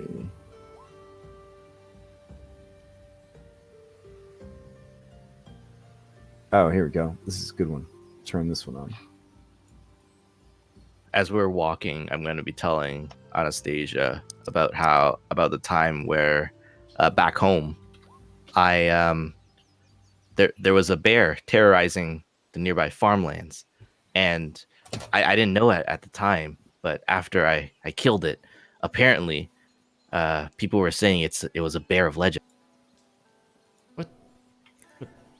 You hear a polite chuckle from Zavan, and he just kind of, as you say that. I don't know if this boar is going to be anything like that, but it was a tough bear. think boars are usually smaller than bears. So I think we're okay. We'll probably be fine. So if I were to try to track, what would I need? It would be a survival check. Or, since that doesn't always make sense, an investigation check. Either one would work. I'm also trained in survival. Could I help him out? Oh, you guys want to bro up? That would be a nat 20. The guides see you doing their job for them. And instead of having their feelings hurt, they eat some dates and drink from their wineskins because easy money. All right. After a while, you guys reach the deeper bits of the forest, and Talus, you do find signs of boar in the area. Quite a few, and they are quite large. You would definitely put them at least large size if we were to categorize them in a D&D way. Gotcha.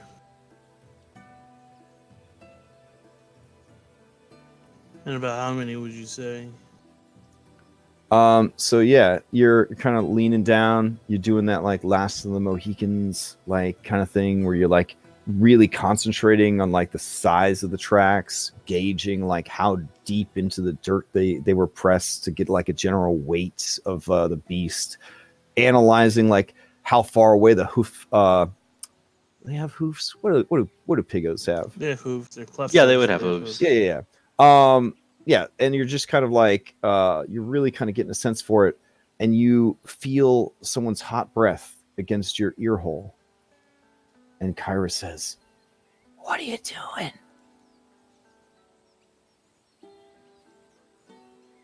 I'm seeing how many of the beasts are out here.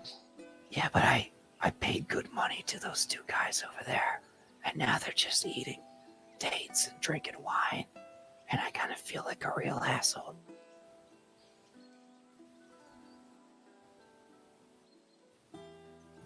I thought we were hired by an oracle. I thought you'd know our skills. She kind of gets a little pout. She says, "Well, I mean, can't keep track of every potential hero of legend. Fine, carry on. And she she just starts hitting these dudes with a backpack, quills and scrolls kind of float out of it, and she's like, "Get to work. I'm paying you to do stuff. What the hell he's doing? I want you to do that. Look at stuff. Up and look at it." And frightened by her tiny 5'2" firm, they begin to leaves and look at them. This eats a leaf just so that it looks more. Crash for Oh, yeah, you're Can't- kind of yeah. bugging out there with Roboting. your voice too. Oh no. Okay. I'll try to change the server. It's funny to listen to, though. Let's see. It was like the Cliff Notes version, because there's only like half of every word. But we can still thought tell what you you're were- I saying. caught most of it. Yeah. I thought you were just trying to make Talus not feel so unhuman. Hold on. He's got a real NPC vibe to him now.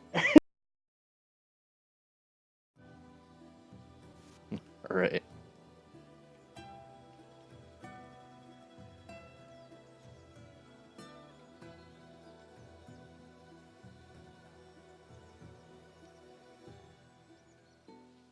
Hello? Huh? I think he's trying to get things straight. Yeah, okay.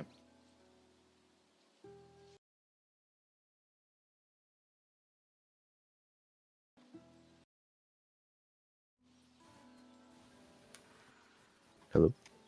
Hey, Hello? is everybody okay? Yeah. That's Yep. clear. I think so. Okay, that was weird. Oh, I'm still coming through Robit. Am I still coming through like Robit? Yeah. Yeah, A little but bit. Kind of bit, yeah. All right, hold on.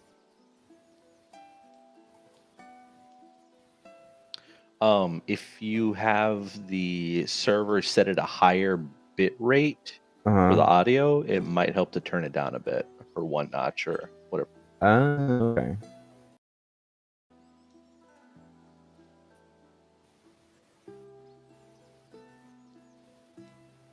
Let me check. Or the channel or whatever.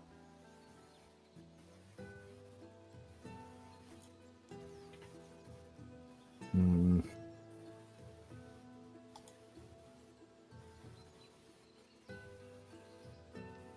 All right. Well, let me just a sec. I'm gonna see if I can get my connection.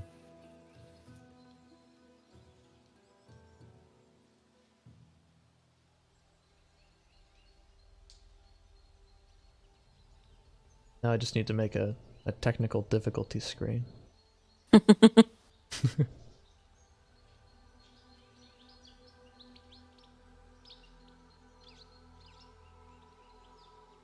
I'll just do the slideshow well.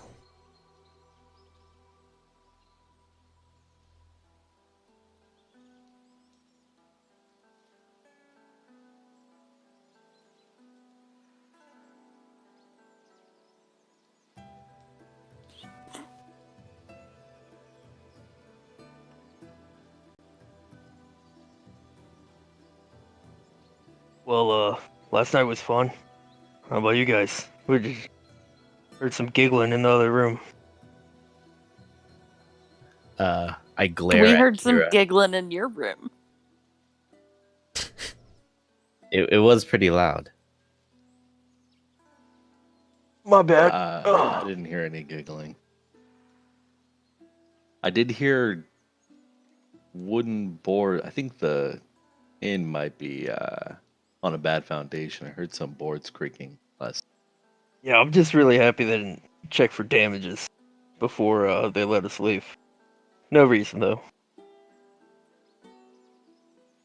I didn't hit you that hard yesterday, did I? You didn't like Got hit me the ground you got too me hard? pretty good. It's a good fight. Gotcha. It's not often I come across someone able to take me down. Except that blonde. That's something different.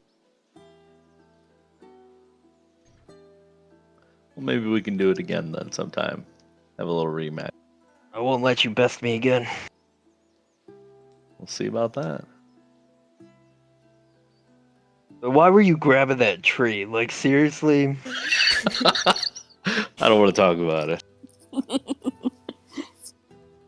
I don't know if you were trying to flex on me. But that's alright.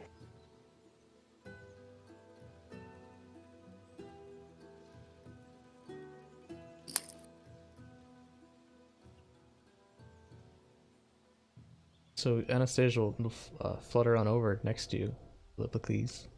Like, don't worry, big guy. If you go down like that, my powers allow me to mend wounds. Oh, really? You're like a healer? Something Man, like that. It's rare I find myself in a party with a healer. I normally just have to wrap myself up in bandages afterwards. I have those too, but just in case. All right, I'm okay. I did it. So I don't know what I did, Yeah, but I did it. All right, cool. Okay, so as these jabrones are eating leaves and trying to look busy, you realize,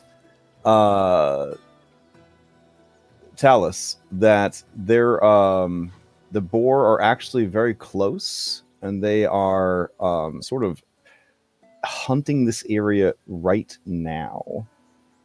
Not that they're like carnivorous, but you know, hunting for stuff to eat, beating things up because they're very ornery.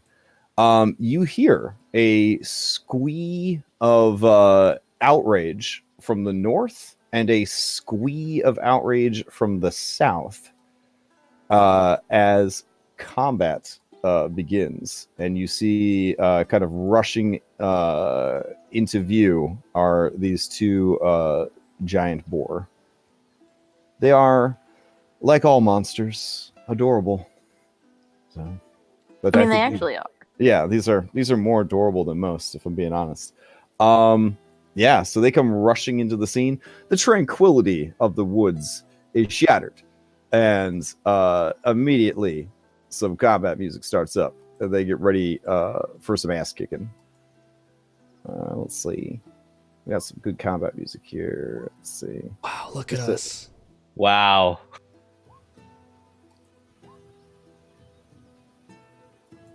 Oh man, this is gonna come in a little loud, but it's fun. So we'll go with that one. Let's see.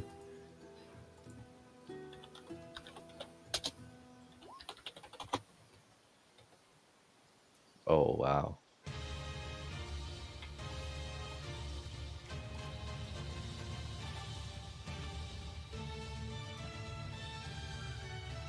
Shadow of the This Colossus. is my favorite game, period.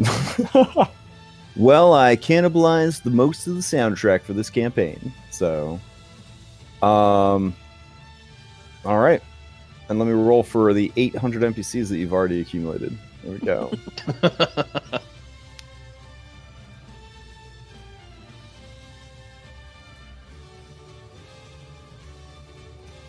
All right. Scylla? Am I pronouncing that right? Skilla. Skilla, you're up first. So just so everyone knows, Skilla makes lovely little guinea pig squeaks. Oh my gosh. And she makes a guinea pig squeak of alarm, like a and flies over here behind her mom and takes the dodge action. Okay. Talus, you're up. Alright. I will. Is there something here?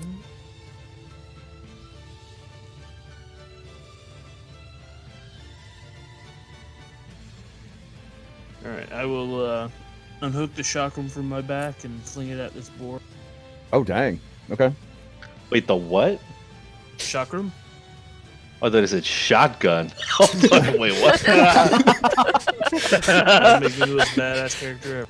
It was a stretch goal in the Kickstarter. Yeah. I call it a Spitfire. All right, so you chuck your chakram at the giant boar. Let's see that attack roll. 19 definitely hits. Oh, like spinning through the woods, cutting tree branches down. Very nice, very nice. And bounces back to me. All right. Oof, I'm like reliving the 90s with that Xena-esque move there. Fantastic. It takes 4 points of damage. And it's super pissed. Yeah, it's really mad about that. Anything else? Nope, not this time. All right. Hypatia, you're up. All right, was that the north or south one that you attacked? North one. Okay. Hypatia is just as startled as her snake, and immediately flings out a magic missile. Okay. Do I get 3 or 4? I just get 3, right? God. Yeah, level 1 is 3. Yeah, it's Yep. level. Okay, so I got 3.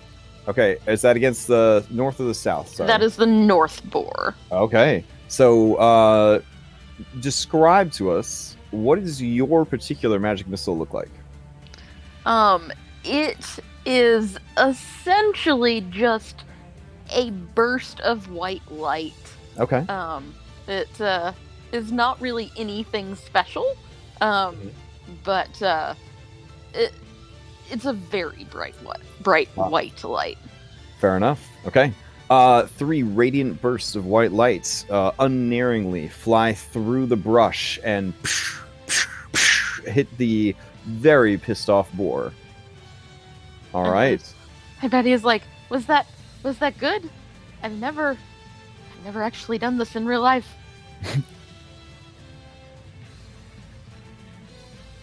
All right. Philippocles, you're up. Alright, Philippocles. Wow, I butchered it myself. Philippocles is going to let out a mighty roar as he goes into a rage. All right. He's going to pull out his greatsword, and he's going to move 30 feet over here, and he's going to ready his action to attack the boar when it comes within range. When it inevitably charges you. Yep. Yep. All right. Come here, piggy! All right. Alexi, what are you gonna do? I'm going to. Whoops, wrong one. There we go. I'm gonna move up 30 feet here, and I'm gonna ready a attack at this boar when he comes up with my spear in both hands. Here. Okay.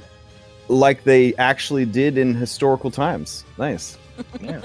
All right. Seeing your That's spear. what they did. Yeah. Yeah, seeing your spear, it turns its fucking token around because its destiny is laid out before it. All right. I actually thought about giving the boars like what is it? Vulnerability to spears, but I thought that would be kind of silly. All right. That brings us to reset. I'm gonna move there. Okay. Also taking out my spear and I'm going to start just start spinning a little bit, kind of do a little dance, and I'm gonna take the dodge action and make sure it's looking at the red ribbon Oh, that okay. I'm swinging around. Fair enough. Its eyes go wide. Its adorable nostrils begin spraying spittle everywhere, and it makes some squealing sounds in anticipation. All right, Anastasia, you're up.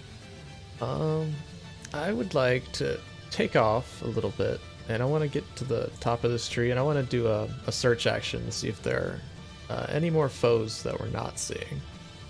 Okay, fair enough. Go ahead and give me a perception check.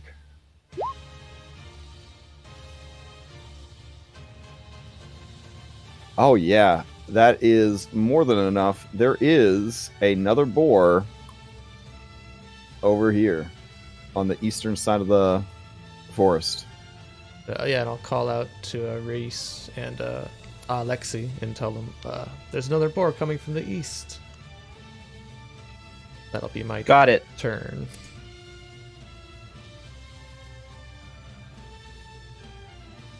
And however tall the tree is, that'll be my elevation, I guess. I got 30 feet of flight. Okay. That brings us to a giant boar 15. Giant boar 15. Okay. Giant boar 15. You think for a second that you are too damn intimidating, Philippicles, because it immediately turns and begins to run away. But it was just fooling, because it backs up, it digs into the dirt, spraying mud and bracken everywhere. It paws at the ground and it charges you. Oh, great. All right, so go ahead and take your readied action if you would like, since you were very specific. Oh no! Wow. All right, so as it charges you, you maybe like kind of were like, why is it running away? And then it, I guess it did kind of fool you. Let's see what happens here. As it comes rushing forward, these tusks do slashing damage. Oh no, your sword, sorry, does slashing damage. Oh damn. Make a contested dexterity or strength check with the target. If the target wins, it knocks the weapon out of your hand. Okay. So it'll be strength. Yeah. There we go. Okay, I have advantage because range. Oh God shit. damn. All right. So not only is the Piggo about to charge you, but it is not. It's going to knock your weapon out of your hands at the same time. Let's see what it does in the attack. Oh, piggy. 15. Hit? All right. Hit? Since it's charged, it is also going to do 2d6 extra damage, and you do need to make a strength saving throw or be knocked prone.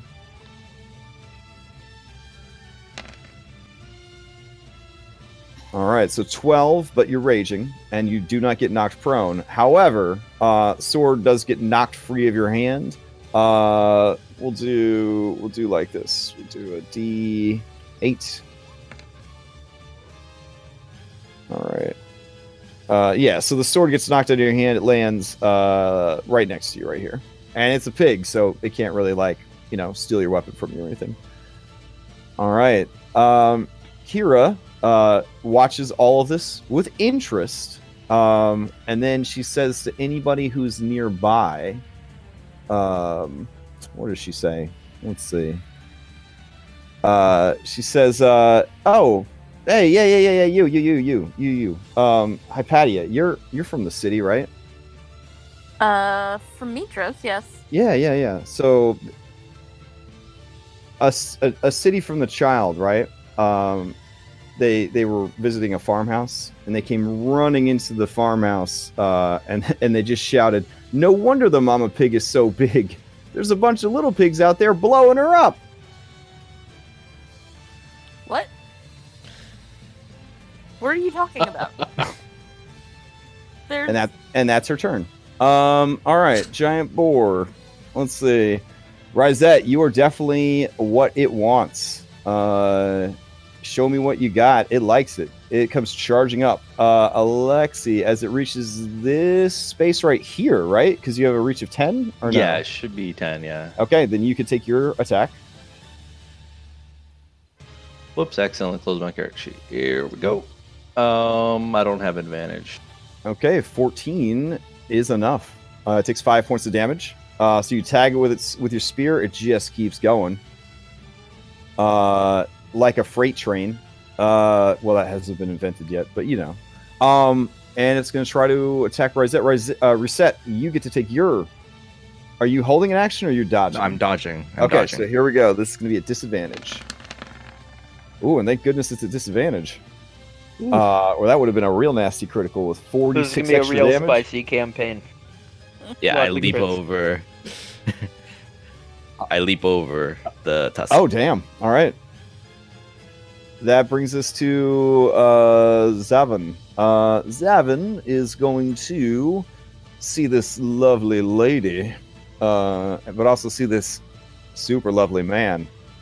He is going to walk up, pick up your sword, and hand it back to you. And he's like, "You dropped this." Yes, thank you. And he Pretty flashes a big smile at you. And he will use his spear to attack. He gets to make 2 attacks. Because NPCs are different. That is a hit. And a hit. Nice. 12 damage. It is bloodied. Alright. Tanais. I think I'm pronouncing it right? Tanais? Sure. Tanais is going to rush up to help you. Same deal. Here we go. Oh shit, Tanais. Oh my God. Wow. Wow. Jesus Christ. Holy shit. Okay, Tanais. What do you got? Maybe he should join our party. Quadruple damage on the first hit. Okay, and then the second one is pinned. Quadruple damage, and the target is... Wow, and the target is prone and restrained. Holy shit. Okay, good for you. I love rolling dice out on the table. All right, so this random NPC provided to you by the written adventure, maybe just soloed this thing. Let me see. And then another 9, and then another 7. It is bloodied, prone, and restrained. Wonderful. And it's big enough. We'll just flip him upside down to embarrass him. Okay. All right. He flashes a smile at you, Reset, and he says, "These are the easy ones. It is the beast of legend we must fear, but not you, after all. With that bear and all." You hear an angry squee from far away, and this thing comes rushing in. So it's going to move to here and start pawing the ground and take a dodge action. All right. You're up. Scylla. Skilla. I'm gonna add to my my sheet. Scylla. All right, you're up, Scylla. Okay. Still guinea pig squealing, still dodging. Okay. All right. Talus, you're up. All right.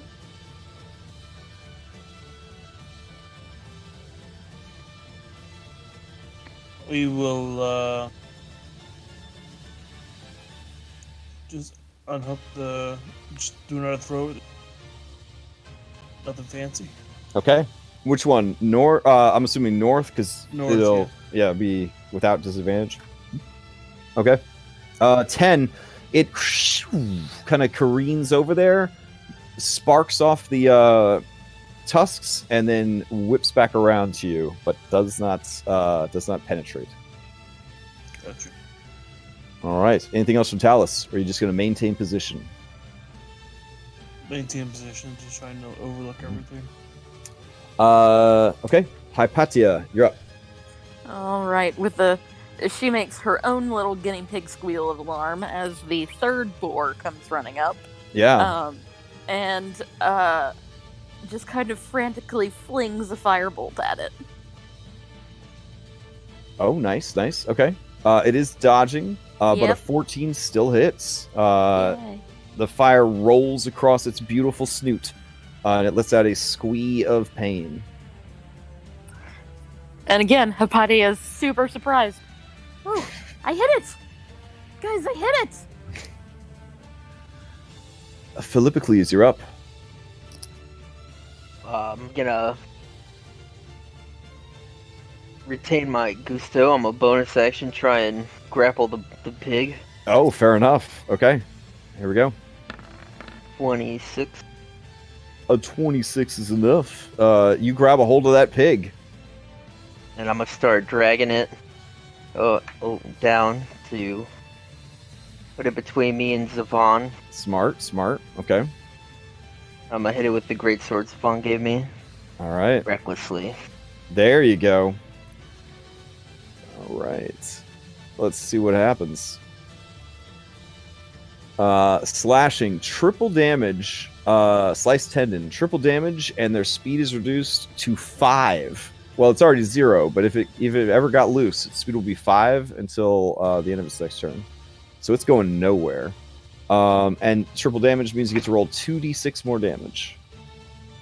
So a total of 21 damage. Oh yeah, that is going to kill it. All right, so how do you butcher this here piggo? I just shove the great sword right through it, and I make sure to penetrate the end. And hopefully some blood gets out and spatters on Zavon. All right, it kind of out the back, spatters on his face and chest, and he smiles grimly as it happens. Yeah, I give him a big toothy grin. All right. Alexa, you're up.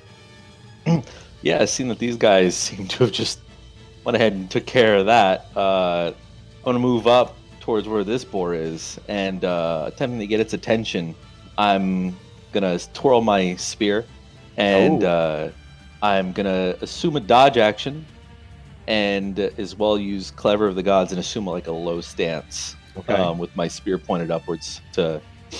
I've got a blue, similar to Reset, I've got a blue tinge of like cloth hanging from like the tip of my spear though. Okay. So you're kind of trying to hypnotize it. All right. Yeah. And this boar is incredibly insightful. Well, let's see. All right, bring it. Let's see, yeah. Okay. It stares. It stares transfixed at your ribbon. All right. And you're ready. And you're ready in your action against its approach. Oh no, it's just I took the dodge action. Oh, it took the dodge action, so you're just kind of bullfighting here. Got it. All right, Reset. You're up. Okay, so this boar is restrained and prone, so I'm gonna kind of run across its body to the other side.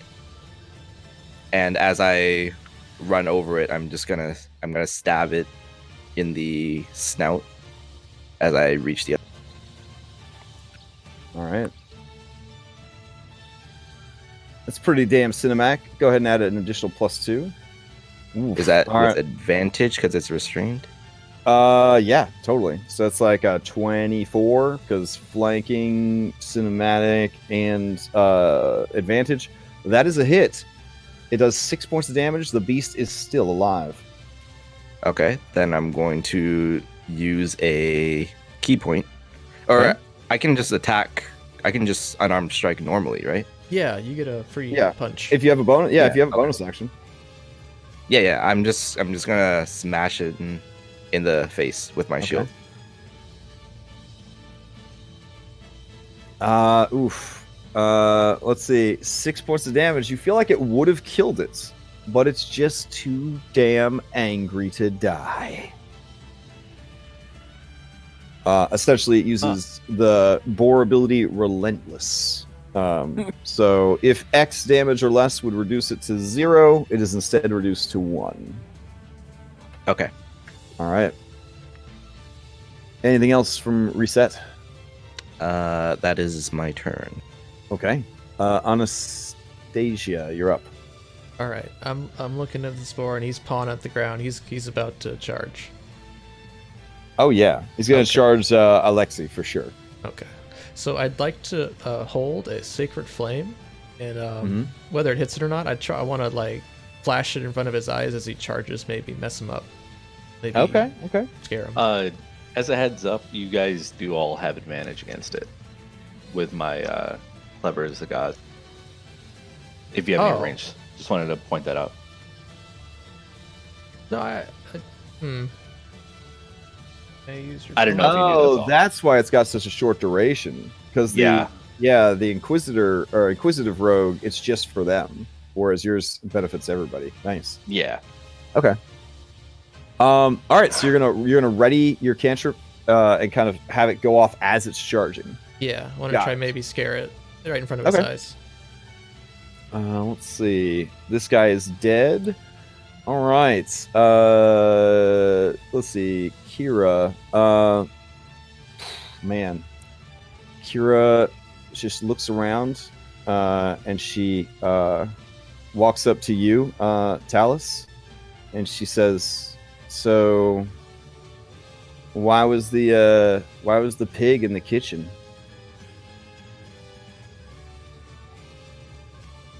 Anastasia says, Probably "Why?" Because he was hungry. And she leans into your ear hole and she whispers, "Bacon." All right.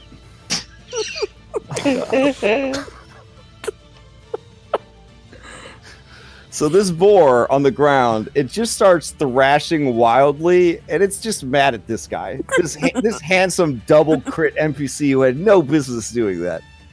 This is a disadvantage though, so here we go.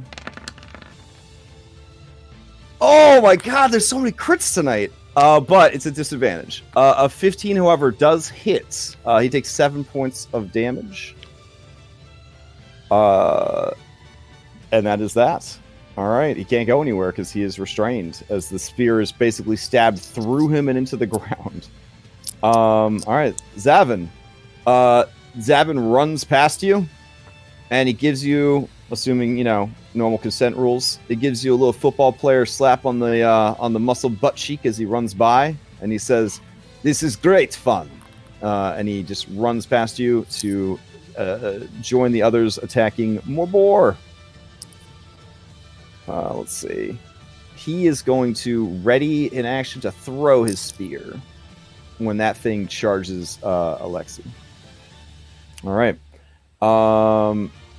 This guy is going to try to finish his off. So he just kind of lifts the spear back up and brings it back down. Oh, but doesn't hit. Okay. Kind of This giant boar. Doesn't he get 2 attacks? Oh, you're right, because he is a scout. My bad. Here we go.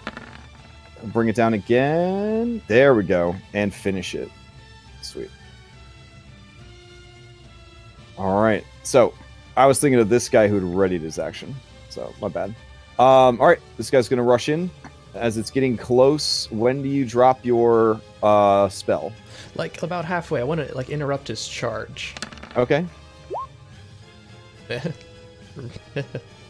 Okay. So as it rushes forward, like J-pop music starts playing just in the giant boar's head, and speed lines form around it, and it gets like a 20-minute like inner monologue as it talks about its power and its strength and how it must prove itself to Senpai, and all that other stuff.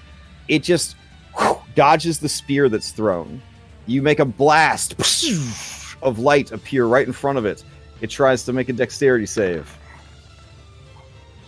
It doesn't. It lets out a squee of pain, taking 1 point of damage and staggering a bit. It already had disadvantage on Alexi, but it would have had disadvantage even further from that maneuver. It's going to keep the charge going. And let's see how it goes. Disadvantage. Here we go. Oh my god! I guess it works. Let's see. That's the double disadvantage right there. Damn. Let's see. Natty attack. Aw, stub your toe. He doesn't even have toes. Stub your hoof. He. Oh. Yeah. So as he rushes up, he lets out a squee of pain as he hits like a rock. Almost stumbles. You hear like a little crack as like his leg is like kind of damaged, and he's just letting out squeeze of pain. So that is his turn. He will not get to attack on his next turn. Yeah, that's cruel. That's a really So bad sad. fumble. All right, Skilla, you're up. Still squealing, still dodging. All right, Hypatia, you're up. What about Talus. Talus? Oh, sorry, Talus, you're up. Alright, seeing what just happened, he's going to try to run up, use the carcass of the dead pig as a ramp to Okay. jump and take out his 2 Kopesh and slash down into the boar as he lands. Okay, that's hype. That's definitely cinematic. +2 to the attack roll.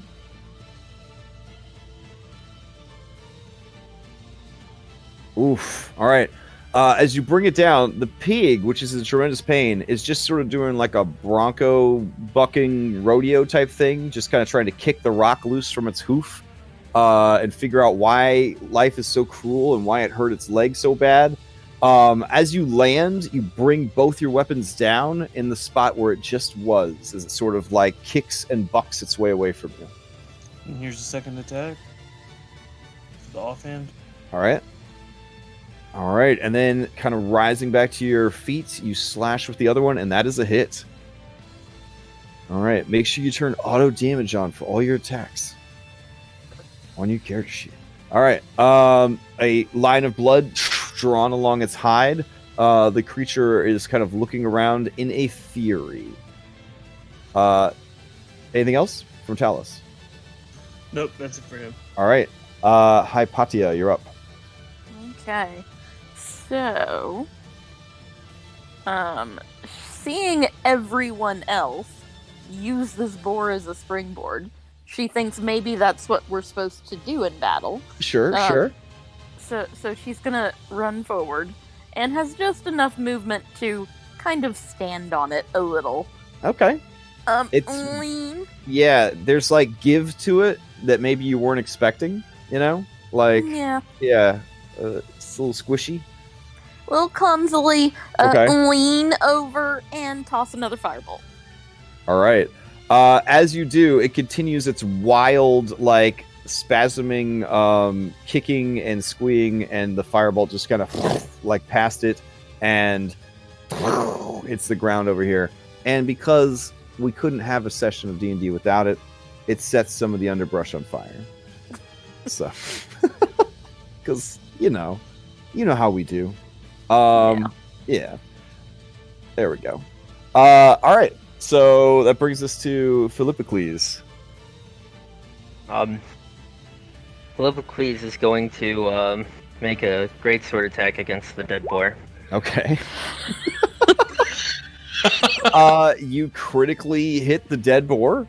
Would you like to see what it is, just for the giggles? Yes, I would. Okay. Let's see. You slice open its tendons. Quadruple damage, and its speed is reduced to 0. All right. Nice work. Ah!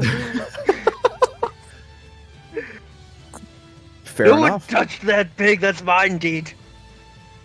Then he starts heading down. All And right. he, bonus action grapples Yvonne on the way.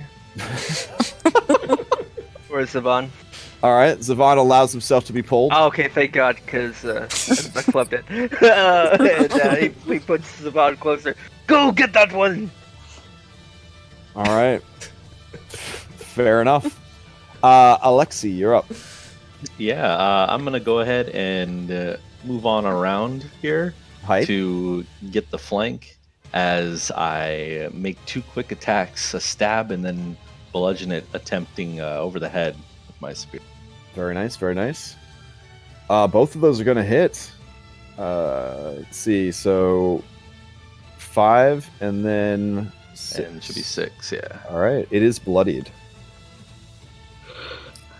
You Can should you get get sneak sneak attack attack with those. because At least ally? one of them. Yeah, you have an ally next to it. So yeah. Oh, yeah.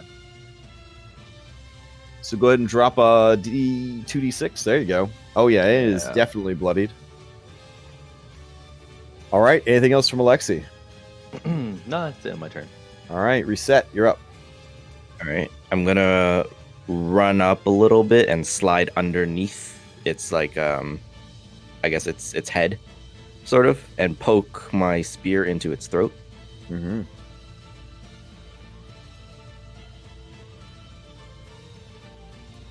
And then I will actually, no, I'm not going to use it. I'm just going to shield Okay. So yeah, as the right in the jaw. Oh, damn. Let's see. Yeah, it's a large creature, so you are getting a flank. 4 more damage. All right. Anything else? And then I will move over here. Okay.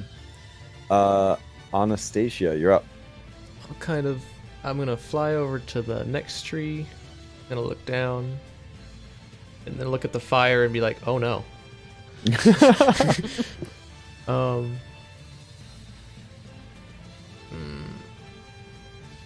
much movement was that? I think I want to go put out the fire. 15, 30. Whoops. Oh god. Move tool. Yeah, I'm gonna dash over to this tree, and on my next turn I will attempt to put out the fire before it gets any more dangerous. Okay. Yeah. That's my All turn. I right. dashed. Yeah.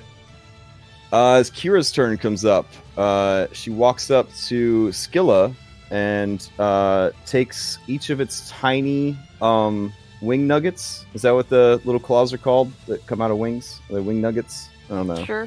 Sure. Biology. Psh, sleep through that one. Yeah, and she just starts singing to her. Is it a boy or a girl? She is a girl. Okay. So she sings, Skilla, she's a killer, like I'm killing rhymes all the time. She's a thing that's got wings, and we're here. And we need beer. You can see all the tree, and she just keeps going. And just keeps going. And it's really bad. Like, it's really bad. I don't know if Skilla takes psychic damage and dies, but it just gets progressively worse. And that's her turn. This boar is dead. This guy, he understands that when you are paid to take people hunting, you don't show off too much, asshole. So he is going to move up to it and take out his knife and menace it with his knife, granting the next person who attacks it advantage. Overeager boy starts rushing towards it, and Zevon shake his head, no. And And then he sort of is disappointed, like, okay.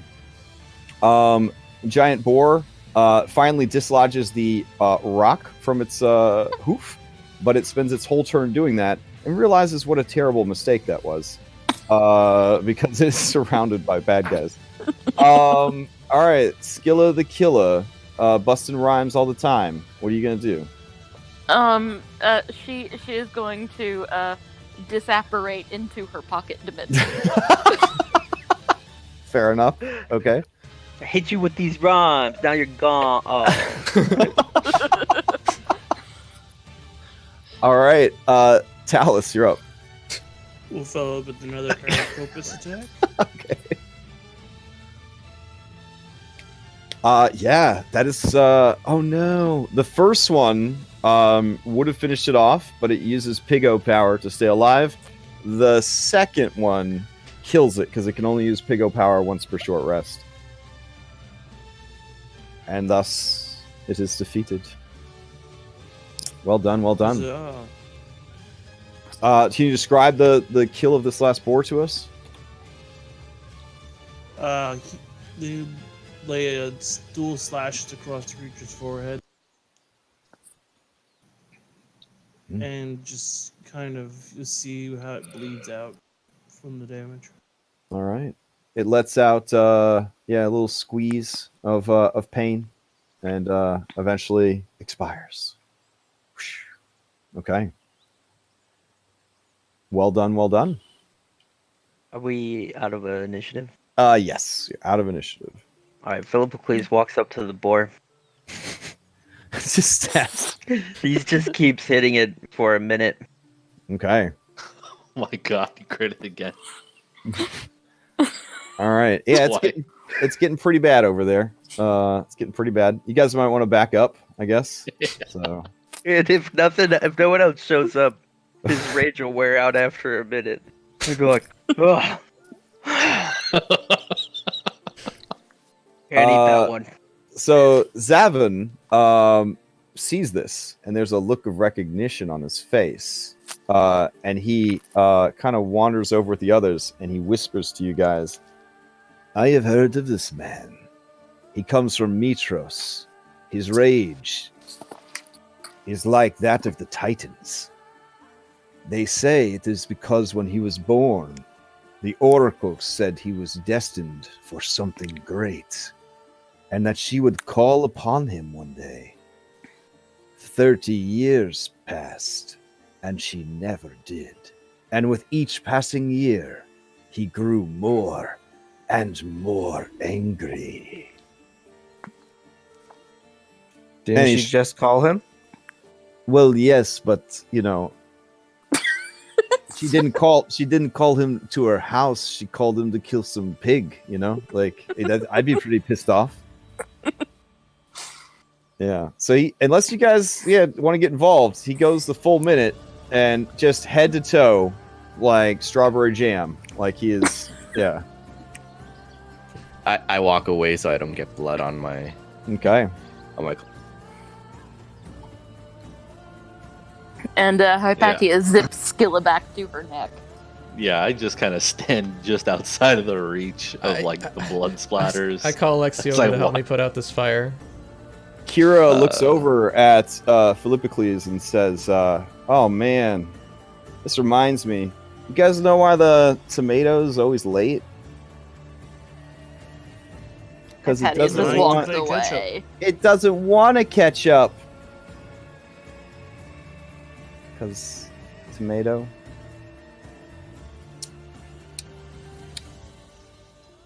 All right. Anyways, And while Alexi's helping Anastasia to put out the fire, she asks, "Is he always like that? Have you seen him do that before?" I'm not. you're not from terribly Mytros, acquainted. and I believe he has the folk hero background. So you would definitely have heard. Or do you have the folk hero or you have soldier? I have folk hero background. Okay, yeah. So you've definitely heard of this dude. Yeah. Yeah, he's a lot of people know of him. He's a pretty angry guy. He just kind of jumps in there and does that as I motion with my hand to him Now- slashing Okay. it. You were both in the military, so you actually have a little bit more info than most people. Rumor has it that his mother was stolen by a green dragon and never seen again. And then that left him an orphan and, baggage. Did I see this or just hear about it? You just heard people talking real quiet when he's not around. Oh yeah, then I mean I'll mention that. Maybe that's why he's got so much pent up anger. I don't know. I understand. I've also lost people. I can understand that. Thank you for sharing. Oh yeah. Maybe you should ask him more about it.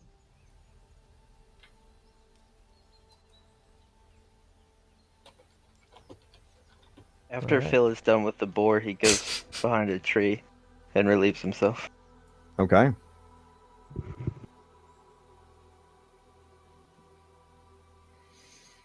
Alright, guys, I actually have to step out. Oh no, yeah, we're at time.